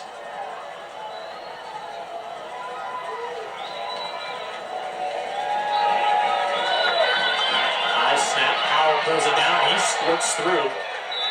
And he's to the 35-yard line. More of that slipperiness that you described in the first half. I tell you, right there, quarterback draw, bang. Let's go down to Al Bang for a Winslow sideline report. Hey, thank you, Jim, on the sideline here. Had a chance to talk to Coach Powell coming out the locker room, and he said he lost a few opportunities there in the first half. He had the interception where they were driving to get that score. But he's proud of his young men, and he knows that they got to fight it out. They got that field goal toward the end, but they're going to stick with their game plan and try to pull this one out tonight. 3rd and 10. Powell looking down the left sideline for Santa Maria, battling, and it's knocked away. Good coverage by Brandon Nettles, the quarterback for McGill. Oh, he's out on an island right there, Nettles. I thought maybe he used his free hand a little bit back there, but he kept good position. However he did it, Nettles kept in good position. Yeah, Santa Maria almost looked like he may have been the one pushing off a little bit. There was somebody pushing somebody. And you've got to be a long way out to be out of Santa Maria's range with the wind to your back. But they've decided that they are. And Santa Maria, came a long way. It's known for long-range voyages. Absolutely. Very long-range. A little too long here, though. 4th and 10. And Coach Watson says we'll go for it here. Washington a lone setback and a flag. Play clock down to 0. Now they'll back him up. And now a flag thrown on the Foley sideline as well. It's going to be a delay game. Delay game on the offense. 5-yard penalty. Fourth down. Now I think we're going to have a 15-yarder come against the Foley coaching staff. I don't know how you argue 2 zeros on the play clock. It's Coach Watson. I don't know if it was Coach. The flag is over by his feet. It could be a sideline warning too, Jim. As he goes over to pick up the flag, that's indeed what it is. Good vision there, Dan, to see that. And I was saying before the game, you just felt something down on that field. I really felt it on the Foley side. They certainly came to play tonight. No question about it. They've come to McGill tonight to win this game and help win the region. Foley has been a team that's been getting better, decimated on that offensive line. They're getting better. Santa Maria with a high hanging kick. Jones calls for the fair catch. It'll go over his head and into the end zone. So each team's defense flexing their muscle after halftime here. A great game to be at. Great game to watch. Absolutely. Hey, speaking of great things going on at UJ Chevrolet right now, the Gulf Coast #1 Chevy dealer, saying always have lots of exciting things happening in big sports of high school football. Factory rebates right now to $8,000 at UJ Chevrolet.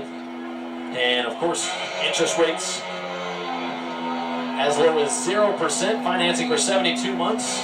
See the all-new 2009 Traverse, the first 8-passenger crossover SUV from General Motors, and of course, free 100,000-mile warranty on all certified used cars. Just from the Urquhart family, as you said last week, Dan. Uncle Bud. Inside is Wacker out around the 30. But Urquhart talked to him today. He's taking in the game this evening on the tube. Regardless of the times that we're in, and I'm far from the economist, you know that. I think we're all going to bounce back from it, but a special thank you to all the sponsors that continue to make this happen on Friday nights to allow us to be here, do our jobs, and to highlight and spotlight great games, great players, great coaches, great communities. Halfway through quarter number 3, and Wacker dumps it out to Peters. Peters, good open field tackle there by Anderson. Anderson's one of those guys that's on a lot of people's radars out there in terms of Division I colleges, and he's going to play at the next level. It's a matter of where.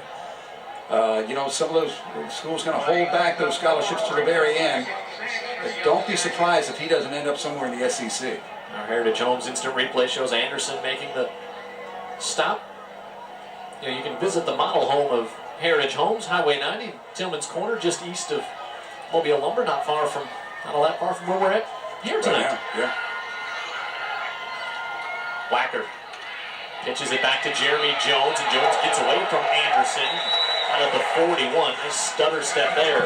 It's Howard that came up, Jim, and bless Justin Howard's soul, but he was in a bad spot there, one-on-one with a lightning bug in Jeremy Jones. Makes the stop, 3rd and short. Coming up as our Heritage Homes instant replay shows. Yeah, Anderson's right on Wacker's thigh there, and you've got Howard stuck one-on-one with Jones, and that's not an enviable spot. I think McGill has had this year, they always seem to get the big play. They're a quick strike team. They've been able to do that with the offensive numbers they've put up. And big 3rd and 1. Wacker, keep it in his hands. He's got the first down. Max Warner drives him back, but Wacker is going to have the first down at the 45.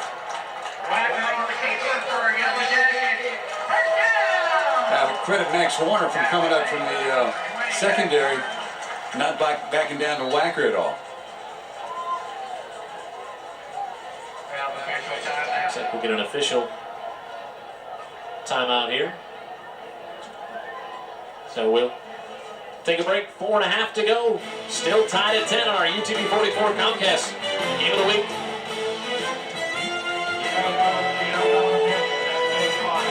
You're watching the UTV 44 Comcast High School Football Game of the Week. Also want to say hi to one of the Foley cheerleaders, Annalisa Cotton, friend of Brian Aaron and his family, our statistician here cheering on the Foley Lions. Tremendous band, too. Oh, From Lion Land. heard some Thriller and some other. Yeah, they were great at halftime. Couldn't help but hear him. Whacker has the first down, trying to bounce it. I should say on first down, trying to bounce it to the outside.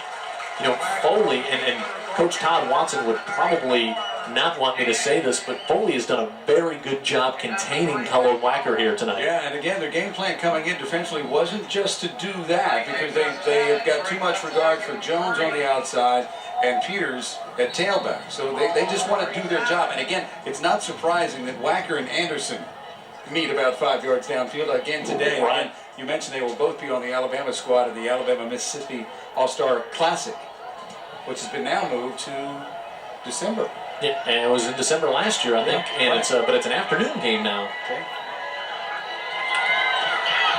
Whacker on the left side slips through a hole, and he'll have a McGill first down to the 39. Two very good football teams here, Dan. And Foley, this is not an easy defense to move it against. Obviously, we're 3 minutes to go here in the third quarter, 3:40. McGill's only got 10 on the board. Both teams well coached. Certainly enough athletes on the field, and both programs used to winning games. These two teams, of course, could meet each other in the playoffs. A variety of things could happen. We don't know what's going to happen there. Pitch to the outside. Jeremy Jones gets the pitch, and Anderson, who Dan just spoke of, laid a huge hit on Whacker, but Whacker held it to the last second. And another thing I saw, and I don't have any problem with this, Anderson did not help Whacker up. He crushes him right there. It's almost like these two warriors, like one guy say, hey man, good play.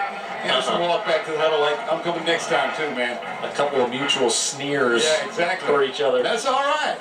As we watch our Heritage Homes instant replay. Hey, big hello to Frank Lott, Heritage Homes, watching the game here, watching the game at home tonight. Excellent.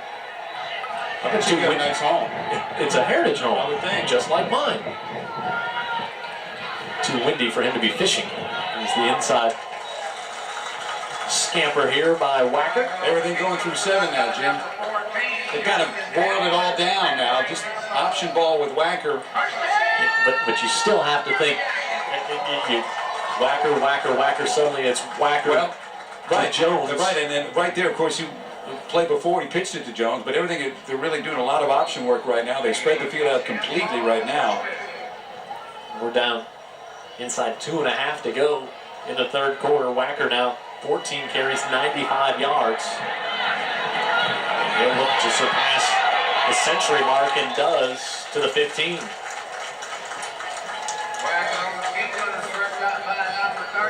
15 first downs now for McGill. What's the Rutgers coach talk about? Just chopping the wood, you know, that's Whacker. Yep. It doesn't blow your mind one play to the next, but very efficient, very strong, very tough, and he's getting a lot of yards on this drive. And in a big game like this, not trying to do too much. Yep, and Keith Powell talked about that. He said, you know, one thing that he's got to calm him down about is you've got people around you that make plays too. Huge hit. Graves, as he delivered the hit on Peters, but Whacker trying to take it to the outside. He's having a discussion with Jones right now. I don't know if Colin Whacker didn't see Jones clearly enough, but for some reason, watch here, guys, on the Heritage Homes replay, he delays in getting it to him right there. He was going to pitch it to him and then decided to take the hit. It might have been that he saw the pursuit coming up on Jones and thought better of it and said, I'll just hang on to it and we'll take our lumps on this play. Yeah, might be thinking about the turnover in the first half down in this area as well, and said, hey, it's a tight game. I think that's what Whacker saw, was the defender coming up and then Jones was going to be covered up real quick. 3rd and 2. Wacker in an audible now. Changes out of the called play. Wacker with time. Pump fakes, now looking to the corner of the end zone. That's up in the air. Complete touchdown, Jeremy Jones. How many different ways you want the guy to beat you? And Jeremy Jones. Well, these two guys are really building up their own legacy here at McGill Tulane High School. Wacker to Jones, get a pump fake. Got Warner at safety and the cornerback up just enough. Jones going to hold on the PAT. Now there's a drive. Great throw by Wacker. And the PAT coming on there. And there was the student body that Dan had talked about earlier in the game. The McGill student body. They get into it now. And Dolan on to try to make it 17-10. And he does. So McGill regains the lead. Our first score of the second half. Inside a minute to go in the third. Another great one. Another Friday night on UTV 44 and Comcast.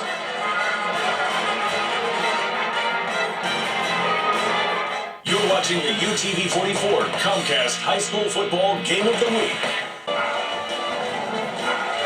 Impressive drive led by Cullen Wacker.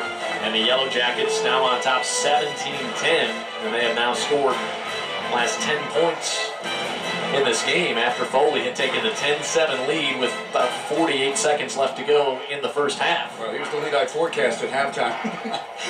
Talked about them having the lead when it was actually tied with Steve Savarese on the sideline, but time-consuming drive to get the ball away from Foley. Executed beautifully by this McGill Tulane offense and quarterback Cullen Wacker. Dolan with a high short kick. McDuffie. We'll watch as that one's taken by Justin Howard in front of him. Let's take a look at that touchdown pass again. I think it's a little pump fake by Wacker here, Dan, that actually buys a little separation right there for Jones in the corner of the end zone. That was it. Well, I love the lip here, too. The fact that if you look there back in the screen, all the trees that are still here really closes in that visitor side of the field. That was Father Bryce Shields saying, I don't want to see the drives. I don't want to see the trees cut down. Yeah, everything looks good when you have a drive like this, too, from McGill Tulane. Look at that, Jim. 10 plays, 80 drives, 5:50 in time. If you were to draw one up, that's it. Now see if Foley can answer back, and Marcus Washington. Boy, that young man's had a good game tonight. No doubt about it. And we talked about the fact that during the course of the season, he really didn't get a lot of carries like a tailback would. He only had about 250 yards in rushing offense coming into the game. But the fact is, we both talked about this, he gets those quick little flare passes, and it's almost like a run. Tonight he's actually run it from the backfield. Pick up of 5. Powell with time, now pressure, gets away from one and now 2 defenders as he escapes Haynes and now tries to get it to the outside, spins off his own man, and he's going to have a first down for the Foley Lions. And that'll close out quarter number 3. Stick around. It's the game we thought it would be here on UTV 44 and Comcast. Al Wheaton on the sidelines as we start quarter number 4. Jared Keyhouse and our entire UTV 44 Comcast crew here at the Lit. Washington on first down will take the pitch, and he's out across midfield. And let's go down to Al Wheaton for a Wenzel's sideline report. Al. Hey, Jim, you guys were talking about Cullen going over the century mark and running that ball there. It seems as if when they put the ball in his hand, the whole team gets behind him. Every play as he was getting sacked and whacked, everyone was going, let's go whack, let's go whack. So his name says a lot being a whacker there. He's definitely doing his thing on the sidelines tonight. First down for the Lions. Now we'll see Powell keep it himself, and Powell inside the 35. Darius Powell, sophomore quarterback. Well, the offense for Foley not exactly dazed and confused by what McGill did because they're coming down the field twice as fast. You know what I've liked in this game too, Dan? Each time the other team has scored, the other side has answered right back. There hasn't been a lot of lag in the scoring. There's been some 3 and outs as we watch our Heritage Homes instant replay and some good defensive stands, but when one team has scored, the other one has come right back. No doubt about it. I think these teams are well coached and they know what they're doing. I mean, they're certainly not intimidated by the big game factor. I've got a big game to tell you about in Pritchard, and it's going to blow your mind. inside the 20. Update me, Dan Brennan. Okay. Well, at one point it was a 22-0 lead for Spanish Fort. The game is now tied. 22-22. According to my best sources. And I'm praying they're right.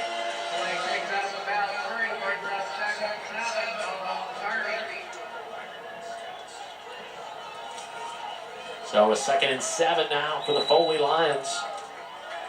I'm praying they're right only because I want to be accurate, not because I've got anything on the game. Powell steps up in the pocket. He's got a receiver down in the corner, and it's nearly intercepted. Now it's caught inside the 1. It's Zach McDuffie, and it's 1st and goal Lions. How about McDuffie? You don't think this is the guy that is going to go up in a jump ball and win it, because McDuffie's about 5'8", 146 pounds.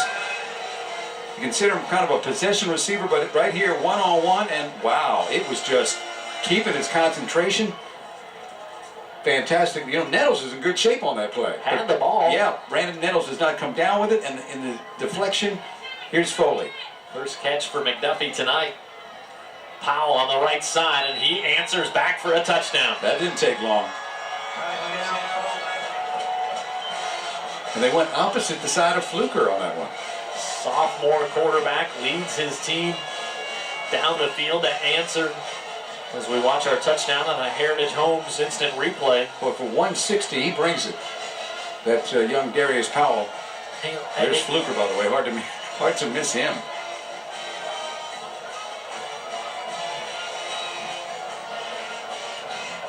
Smith on to try the point after.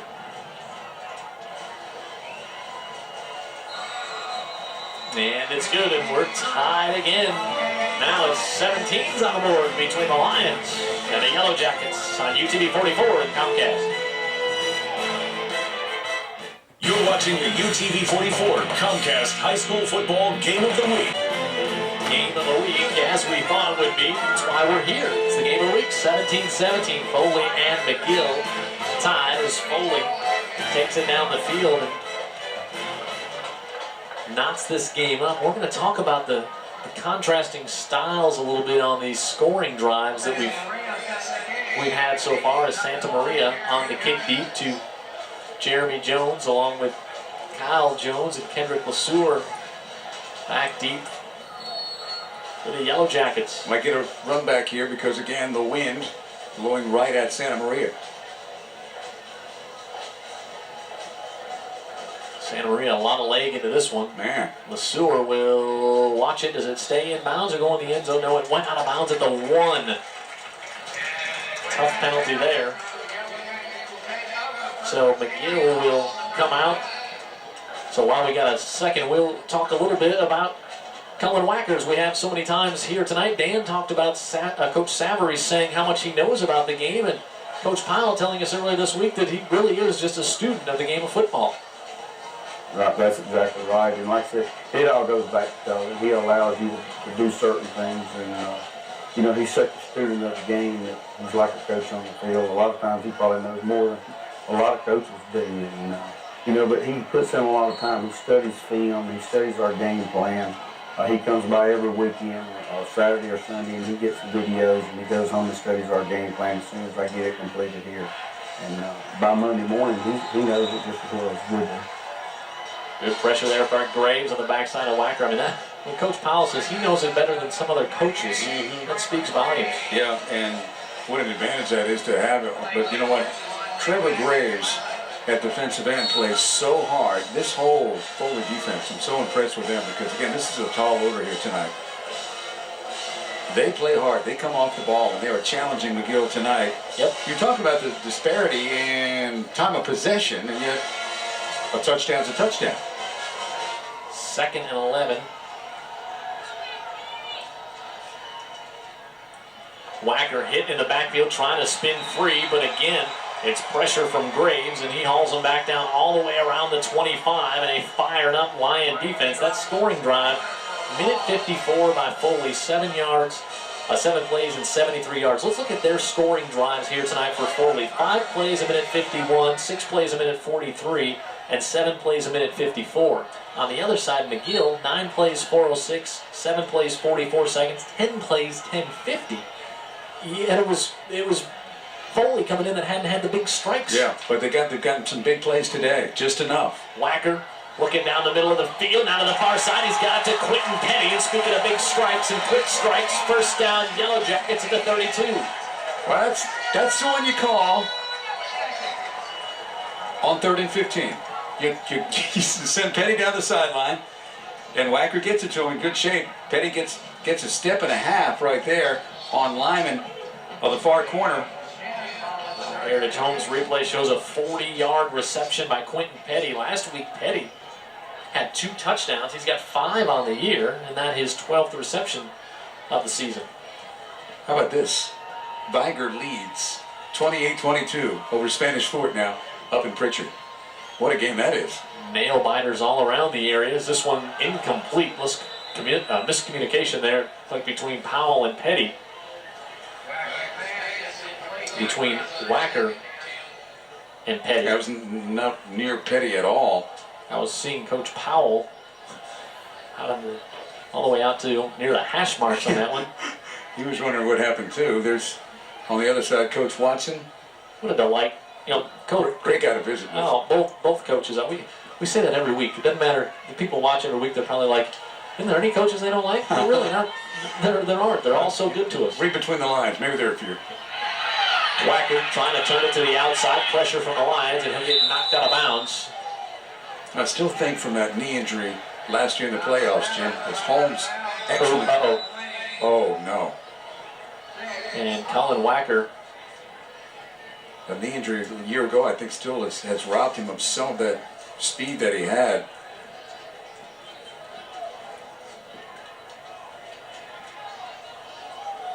Colin Whacker now. Let's look at our Heritage Homes instant replay here. Looks like he pulled up before he got hit. He did. On that left leg. Yeah, almost like a hamstring. You know, you would think earlier in the season, cramp, because that leg just got stiff on him, and Holmes got a free shot on him before he got to the sideline, and you know that Whacker, being the competitor that he is, has got to be really frustrated if he's got to lose some time here. And everybody here on this side staring at one guy, and he's on the sideline. It's Colin Whacker now in that chair. Colin Whacker saying on the sideline, "I heard my hamstring pop." Wow. What a blow. And now sophomore quarterback Preston Messer in, and a handoff to Elijah Peters, who's upended on 3rd down at the 25. That would not have been the call with Whacker in the game. Messer, 2 of 6 on the year for 30 yards. They're going to ask now Dolan to give them the lead. The wind at his back, and it looks like about a 43-yard attempt. Jeremy Jones will hold, as Dan said, a big wind at his back. Dolan with the strong leg.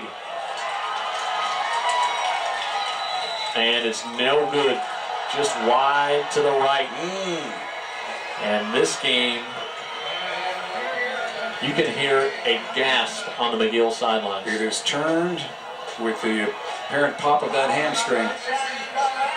Let's see if...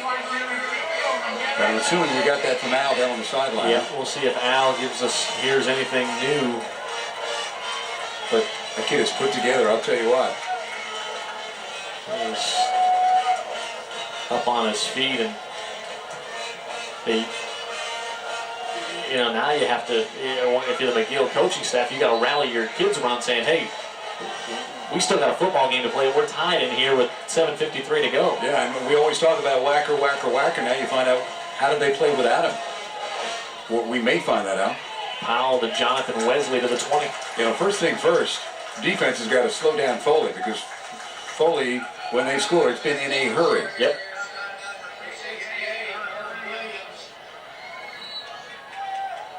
Keith Powell over talking with Colin Whacker. One of those, boy, you call a strange game that way. Colin Whacker involved in lots of violent collisions and over the year, and this time just running as Whacker watches Powell get buried from the backside, but he's able to get it off incomplete. That was Kyle Jones who put the huge hit on Powell, but he still got it off, and Yeah, you got it fluttering in the air enough for McDuffie to come get it.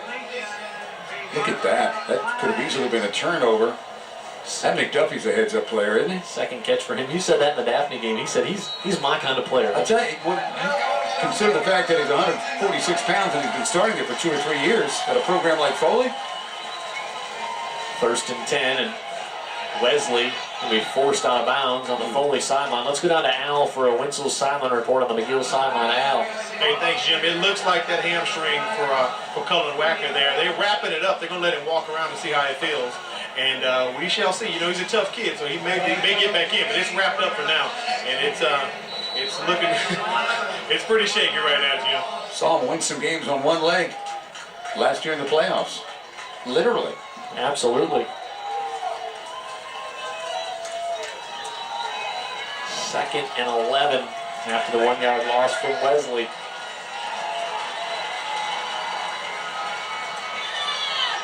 Powell with pressure, gets it out to McDuffie, who's ridden out of bounds. You know, one thing McDuffie has done a great job of, Powell has done a great job as he gets out with McDuffie tonight. Remember, Dan, against Foley in the second, against Daphne in the second half, the Daphne defenders with their hands up, and we saw probably 5 or 6 balls batted down by Daphne defenders in the second half. But here tonight, there hasn't been one tip. I don't think McGill. On 3rd and short, Powell will pick up the first down. Easy. That could be a flag right there. And there is a flag. That's late. That's an extra 15. Oh, boy, right on this Foley sideline as well. I don't think the McGill defensive line, Jim, really has the same height and athleticism of the Daphne, Daphne group. So, first down, our Heritage Homes instant replay, and then, the late hit coming out of bounds. That was Zach Schneider who came over.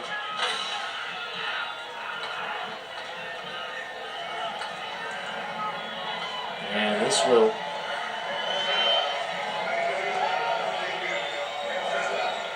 move it all the way down to the 32. And 1st and 10 for the Foley Lions. Well, you mentioned it a bunch tonight here, Dan, but you have got to give them a ton of credit. Coming over here to a hostile place, young team on offense, and really playing a very good football game against a great McGill team tonight. They're both great. Yep. Washington with a big hit. It's McGill crowd on our side where we're broadcasting from very into this contest. You just felt something pre-game. It was on the field, and we love that time of the day. 6:15, 6:30, and the players are out there and they're doing the first warm-ups, and certainly McGill was ready. This is a big game for their seniors who have a chance to win more games as a senior class than any in the history of McGill Tulane. But Foley got off the bus ready to go. Yeah, that senior class at McGill, 30-4 coming into tonight. Man, oh man. They haven't seen anything like that here. This will bring up 3rd and long for Foley as we see Colin Wacker trying to work that left leg out. Again, if you're maybe just joining us, Colin Wacker trying to come around the right side on a run, just pulled up. Almost like you see a guy running to first base sometimes. You see that in baseball a lot, where the guy just pull up with the hammy and maybe going into third base. And here's Powell on 3rd and 7. Pulls it down to the sophomore quarterback. Dropped short of the first down as Charles Benning came up, did a good job staying home, and then stepped up to close the gap. Not big defensive ends for McGill Tulane, but active, and they're not asleep at the wheel either. This is Benning, comes off the block, makes this great tackle right there. There's Benning now. This would be about a 49-yard attempt into the wind. Not even an option here. No, not going to happen. On 4th and 9 with 5:38 to go. What a game. Oh. I think we knew it coming in too, Jim. Well, a boxing match should be going to the scorecard right now. A lot of blood in the first row. Powell not ready for the snap. It came early and not a chance. The ball was snapped early. Powell was not ready for it. The offensive line never moved. And that play never had a chance.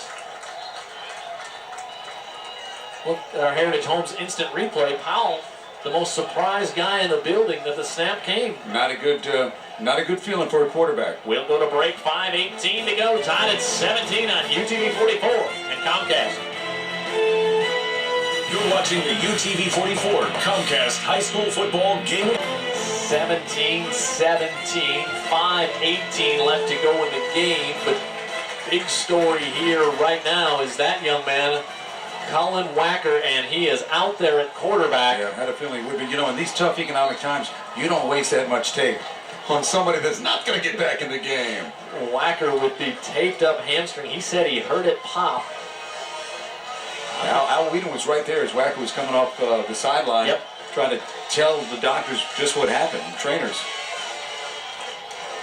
Wacker airs it out down the left side, and it's incomplete. Good coverage back there by Lyman. Wacker, a very tough young man, and we had talked long about that before we saw him limp back out on the field. This is interesting. This is the way we saw Wacker play in that Wetumpka game. Yep. They just spread the field out and let him run around with one leg and find people downfield. Soft coverage over here on this side. That's where they'll come. Jeremy Jones has it at the 35. He's brought down. You know, when they're backed off of Jones, you're almost obligated to get him the ball, Jim, and Yep. they do right there. Wacker gets it out there, a little tunnel screen, and not much doing. Foley recovers very nicely on the play. They don't want to give up anything big right now. 3rd and 4, but it does make Cullen Wacker certainly more one-dimensional than. Yeah, and it certainly limited McGill in their playoff run last year. They were able to win games, but they had to do it minus a dimension of their game that's so important. I mean, Wacker's run for over 100 yards tonight. Exactly. And when it's a tough yard, you want it in his hand. Now he'll look to the far side, intercepted. Picked off on the far side by Max Warner. Warner inside the 30, 20, 10, down inside the 5, and they'll mark him out at the 1. Not just a great interception by Warner, but what a return, too. Second pick of the season for Max Warner. Read it the whole way as he looked for Valet. And now Warner up the left sidelines. Boy, he got great blocking, too. And he got close. To the 1. And now Foley trying to take advantage of another McGill turnover, another interception by Wacker. Last one led to 7 on a drive that followed it up. Howell on the right side. Touchdown Lions.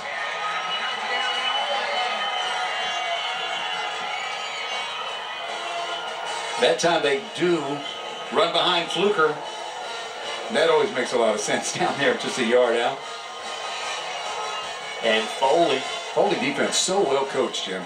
And they got seniors. Yep. That you have to work. You've got to work like heck to do things against this defense. Smith for the point after. And the Lions now on top 24-17. Punch, counter punch.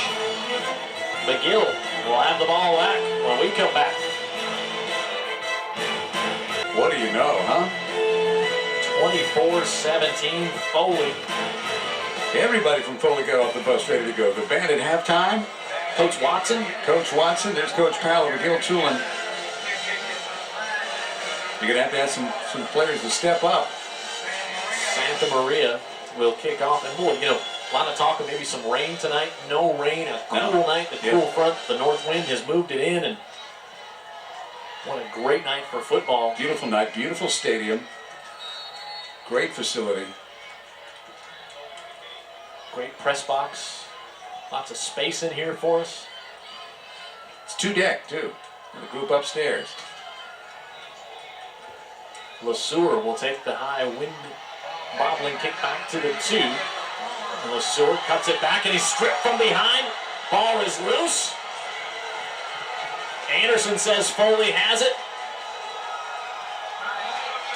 And so does Mike Becton, the referee.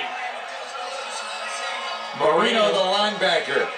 And Anderson in the neighborhood, too, which doesn't surprise anybody. LeSueur almost made something out of nothing right there, huh? Big strip from behind.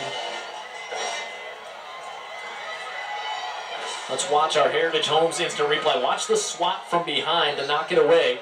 No, just a punch out from behind. That probably was Anderson, too. I think it was. He was, as per usual, right around the football. He's everywhere. Look at this stat. McGill, 3 turnovers tonight. Foley, none.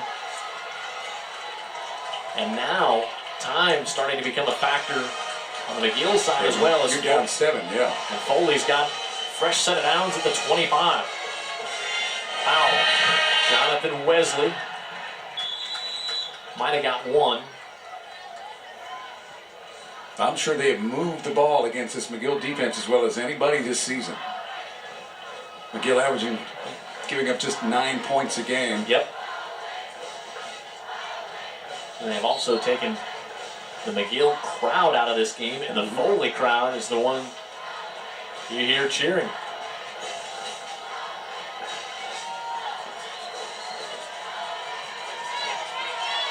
Three and a half to go.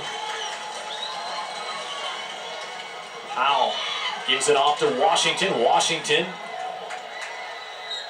See where he stepped out of bounds. Yeah, there's a flag too, though, so this thing's going to come back probably with a, I guess, with a hole right on the end of the line of scrimmage. But man, did they clear things out on that side. Washington now limping a little bit. He got to the 16 before he stepped out of bounds. And there's a holding call. That's a tough one on Foley because they get a first down there with the 7-point lead and clock winding. Yeah. Big second down. They ran behind Fluker again on that side, and McGill was just mowed to the ground on the defensive line. But the referees saw something they didn't like. Flag comes out, and that changed the situation drastically here. Yeah, it really does too, because even from a what do you do on 2nd and 17, you don't want to put it in the air because you want to keep that clock running, yet you don't want to play not to lose, you want to play to win. Also, in terms of maybe Santa Maria trying to get you 3. Yep. Make it a 2-possession game. No, great point. Yeah, and now that's not necessarily an easy thing from where they are now. And officials stoppage here.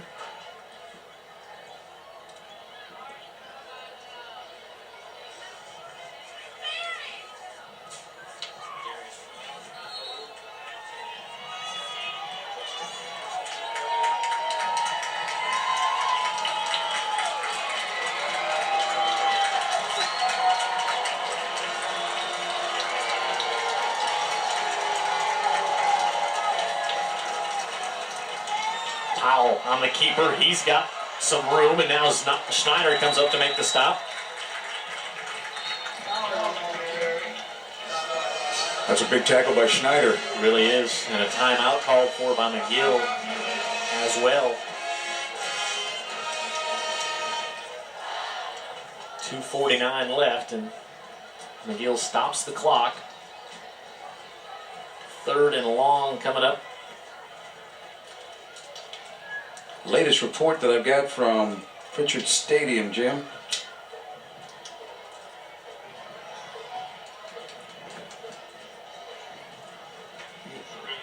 And I'm trying to get that for you right now, but we'll come back to it. Let me tell you who brings you high school football each and every Friday night. Harbor Communications, who part of our Player of the Game voting each week. Heritage Homes, thanks to Frank Locke and friends over at Heritage Homes. UJ Chevrolet, Bud Orchid, everybody at UJ Chevrolet, the Gulf Coast #1 Chevy dealer.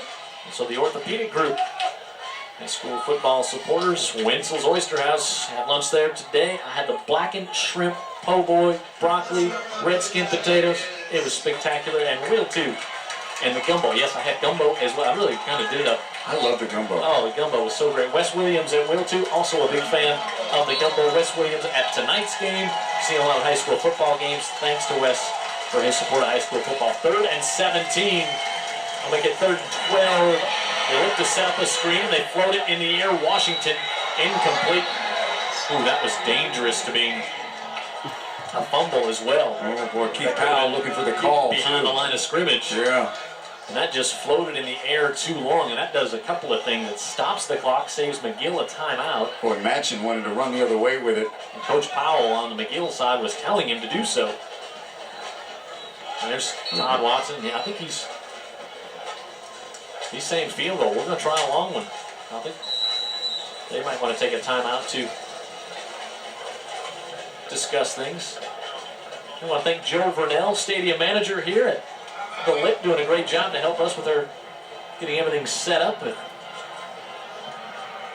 our group and our crew here setting up early today. Also, Chris Myers Nissan brings you high school football each and every Friday night on UTV 44 and Comcast. Spectrum Collision, another player of the game sponsor. LA Body Art bringing you that drive of the game. Music and Sound Center, our halftime show each and every week. And of course, those instruments played at halftime can be purchased at Music and Sound Center. Page Plash and Encore Rehabilitation, proud to support all the high schools in Mobile and Baldwin County. Skipper and Story Walter sponsor the pregame show. Seen Skipper walking around tonight. And says hello to all the high school football fans and Comcast Cable. Ray Kistler, I know it's an appointment viewing every Friday night for Ray Kistler to watch high school football. 3:15 left. The latest report we have, Viger now up 35-22. So 35 unanswered by the Wolves, and they're down on the 13 of Spanish Fort. Also, UMS, a victory easily over BC Rain. It's going to be a 43-yard attempt into the wind. The wind, call it 44. They'll spot it. Santa Maria, and it's blocked. It's blocked. And McGill will have it. You know, those long kicks, the kickers have to go with a lower trajectory. Yeah, just like out on the golf course. And that one blocked and didn't have a sniff. Well, from 43 to Jim, 43 into that wind, it would have had to be, a missile. Not in the air much at all. So he actually probably gave himself the best chance he could. The wind has died down some. But now McGill gets it back. The Yellow Jackets down 7, 2.5 to go. Jones lining up to take a snap. Am I wrong about that, or is that Wacker right there? No, that is Jeremy Jones at quarterback. Jones going to keep it on the right side, trying to get out. Anderson wanted a holding call. He's saying Doug Jones, the tight end, had a handful of my jersey, but Jeremy Jones gets it out to the 32, and Cullen Wacker comes in at quarterback. A lot of time. McGill with scoreboard says 3 timeouts. Nice tackle in the open field again by Warner. He's been all over the field again tonight. I think it's only 2. This one complete to Jones. Nope. Correct that. That's to Markel Gardner, and he's out of bounds. Stops the clock and a first down for the Yellow Jackets. I got news for you. Don't touch that dial. We've seen this before. By number 7 on one leg. In fact, it was him last year. So if you're in Foley, watch for your team to close it out if they can. If you're from McGill, don't go away. It's not over. Now, blitz coming. Anderson, a big hit, and they're going to throw a flag. It's going to be a roughing the passer call. Anderson came in and put a hit on. We'll watch the Heritage Homes instant replay on this one. This was very close.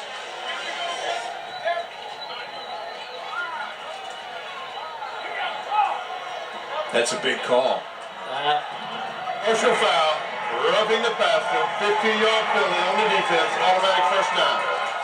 Well, he was definitely drilled by Anderson, and again, Anderson's not there to help him up. A couple of very competitive guys. At some point, they're going to have to shake hands, but it's not going to be till after the game. Moves it all the way to the 44 of Foley. And you look at Justin Anderson. With the limited mobility, they bring pressure. Jones makes the catch. He's got a first down and more. Jeremy Jones inside the 30. Lots of fun to watch from Mr. Jones, huh? Foley bringing pressure because of the limited mobility of Cullen Wacker, but as we watch here, he just quickly is able to get it off to Jeremy Jones. Yeah, and Jones doesn't need a lot. He get him a half a block, and he'll make something out of it. Get him 2 blocks, and he's gone. All kinds of time left in this one. Wacker, pump fakes, looking, now pump fakes again, dumps it off to Jones, who's hit and dropped back inside the 30, and McGill going to have to take a timeout. But Cullen Wacker threw that ball and knew better of it as soon as he did. Holmes, their best corner, up to make a big play on Jones, and that is a big play because it again forces McGill to use that timeout. And they call it the game of the week. High drama, huh? Oh. Not just good football, but drama. UJ Chevrolet, no drama. Walk into UJ, there's no drama. Lots of smiles, everything's great. Factory rebates to $8,000 right now. Interest as low as 0%. Nobody on the Gulf Coast sells more Chevy than UJ's, and Mobile's only pre-owned certified Chevy dealer. UJ Chevrolet, 5-year free 100,000 mile warranty on all 17 multi-point inspection. And I didn't know there were that many things in the car to look at. Well, there are. That might be a typo. I mean, I love Bud. Don't get me wrong. UJ Chevrolet, the Gulf Coast #1 Chevy dealer, Airport Boulevard, just east of Schillinger. I check the gas gauge, look at the left tire, and I'm gone. I'm up the road, buddy. It's 117 points. UJ Chevrolet, we'll have to go out there and maybe count with Bud. Of course, we get to like 34 and we're out of our league. 2nd and 12 with a minute and a half to go. You know, as McGill gets further down the field, Foley's defense now defensive back starting to challenge the receivers on the outside a little more. Wacker looking toward Jones, and he's got him in the end zone, and it's tipped away. Just too much air, Jim. Michael Holmes came over to tip that one away, but Jeremy Jones got a step back there. Let's watch our Heritage Holmes instant replay. Just coming over the top. I'll tell you what, I could see him getting past the corner, but he knows he's got help over the top with Michael. Michael Holmes got some help over the top with Scott, but Scott was out of position too. It was just an underthrown ball. Well, now 3rd and 12. We get 2 down territory here from McGill with a minute and a half to go. Wacker, they flood the near side. Wacker looking in the end zone, and it's dropped, but it's going to be pass interference. First down, McGill. I don't know that I'd call that a drop either, because that would have been almost a one-handed play by Valet. This is a devastating call against Foley here. Watch, there is contact at about the 10. The contact was before that. And that's Scott again, 27. Well, Foley going to be victimized here on a roughing the passer penalty. And a pass interference. And now a pass interference on a 3rd and 12. I know that Valet's got some catches on the year, but kind of an unlikely guy, considering On the defense, 15-yard penalty, automatic first down. he's their Mr. Steady, but I don't know if that's the guy you expect to go streaking down the middle of the field, Zach Valet, in a spot like this. Todd Watson livid on the Foley sideline. There was a little contact, but it was the safety was on the inside, and Valet's running a post, cutting to the inside. There's going to be some contact. Wacker flips it for Jones. He's got it in space, and Max Warner does a great job to grab him around the ankle. Yeah, this defense is really good for Foley. Really good. You don't just steal anything from them. 8 penalties for 75 yards against Foley here tonight. The last 2 have been the 25 yards. Deal maker for McGill.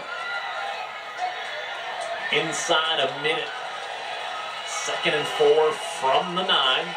And now movement on McGill before this one gets...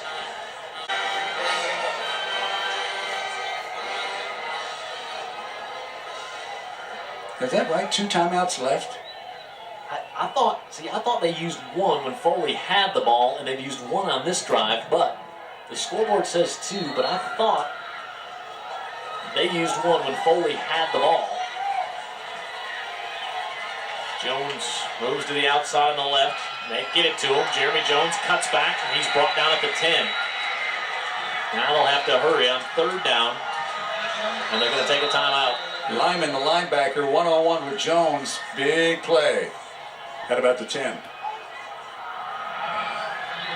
Third down and about 6. I'm going to try to get confirmation, if I can, on the timeouts. So we look at our Heritage Homes instant replay.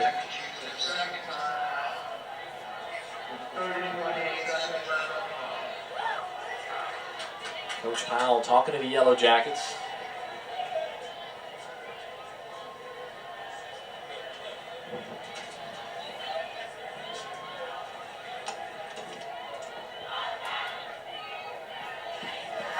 Did you get the scoop? The scoop is, what did the scoreboard say when I walked in that room? Apparently they've got one left. One left after they take this timeout. Yeah. That's the story in that next room, and they're sticking to it. I mean, Foley's questioning everything at this point. Nobody's questioning the heart of Cullen Wacker. No, nobody's questioning the heart of any of these guys on the field tonight. Now we'll also watch to see if at some point we might see DJ Fluker over on the defensive side of the football. Yep, if McGill gets it down and deep inside the 5, that would not surprise anybody. 3rd and 6 with 9 seconds left. Now they say Foley is out, or McGill's out of timeouts. Okay. I think that's right. Okay. Boy, a sack here would be devastating. Wacker looking on the right side, fires, intercepted. Intercepted. Holmes comes up with a pick, and Foley is going to come on the road and vault himself into a tie for first place in Region 2. Our Heritage Homes instant replay. Great defense by Holmes. Again, the best cover corner. And Wacker doesn't get the ball out there enough. And, no excuses necessary, but because Foley's a great defense. You throw with the strength of your legs, and maybe it's not all there right now. What a game. What a game. Todd Watson will join Dan and I on the blitz tonight. We might try to get Justin Anderson with us, huh? That would be fun. What a fun game here tonight. Foley 24-17. They beat McGill. And McGill now 6-2 on the year, 4-1 in the region. Foley now 6-2, 5-1 in the region. There's DJ Fluker. And of course he is still, there's Keith Powell right there with him. Fluker still very loved by this McGill staff. And sideline report.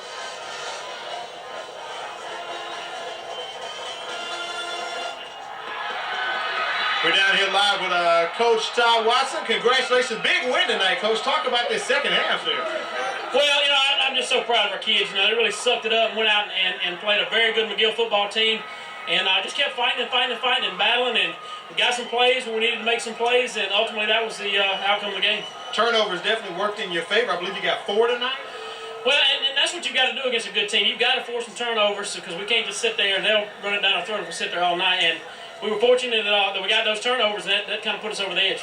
Before you get out of here, got to talk about the last series where you had the ball down on McGill's end, and we all thought you were going to run the clock out, and you had a holding penalty. Were you kind of saying, oh my goodness? Yeah, I mean, when we don't just shoot ourselves in the foot, we can move the ball okay. But too many times, penalties or mental lapses have killed us, and what we hope to do is as we get toward the playoffs, is start eliminating all those mistakes where we're playing mistake-free football. If you can do that and get hot at the right time, anybody down here can win in the playoffs. How big of a win is this for you tonight? You hot now? Oh, this is huge, man. This is huge. Thank you, Coach. Good luck. Good luck. Definitely appreciate it tonight. Jim, definitely exciting game. Went down to the last second there. We can try to catch up with Coach Powell if we have some time, so you can stick around with us there. All right, final score here, 24-17. What a win for Foley. They go on the road and knock off McGill. And now just like Region 1 and 6A on the Mobile side of the bay, Region 2 on the Baldwin County side of the bay, it's all topsy-turvy now. They're going to have to bring in a mathematician from Troy University or something to figure this thing out, because you've got Daphne. Assume they'll be all up there 4-1, I guess, right? And one beat the other, but the other beat the other, and one beat the one. But I don't know exactly how you sort it all out. We'll sort it out. We'll try to have it sorted out next week when we come back for our matchup next Friday night here on UTV 44 and Comcast. And Parcells was getting it. Learn what to look for. So they've got to be a happy group at Foley. But you're right, on the McGill-Tulane side, disappointment tonight. But this is what this region and both sides of the bay, this region, both regions, it's all about, man. I mean, you just have got teams at the top, 3, 4, 5 in each region that are, if not interchangeable, pretty darn close. There's Justin Anderson, who we will talk with after the game on the Blitz tonight as well.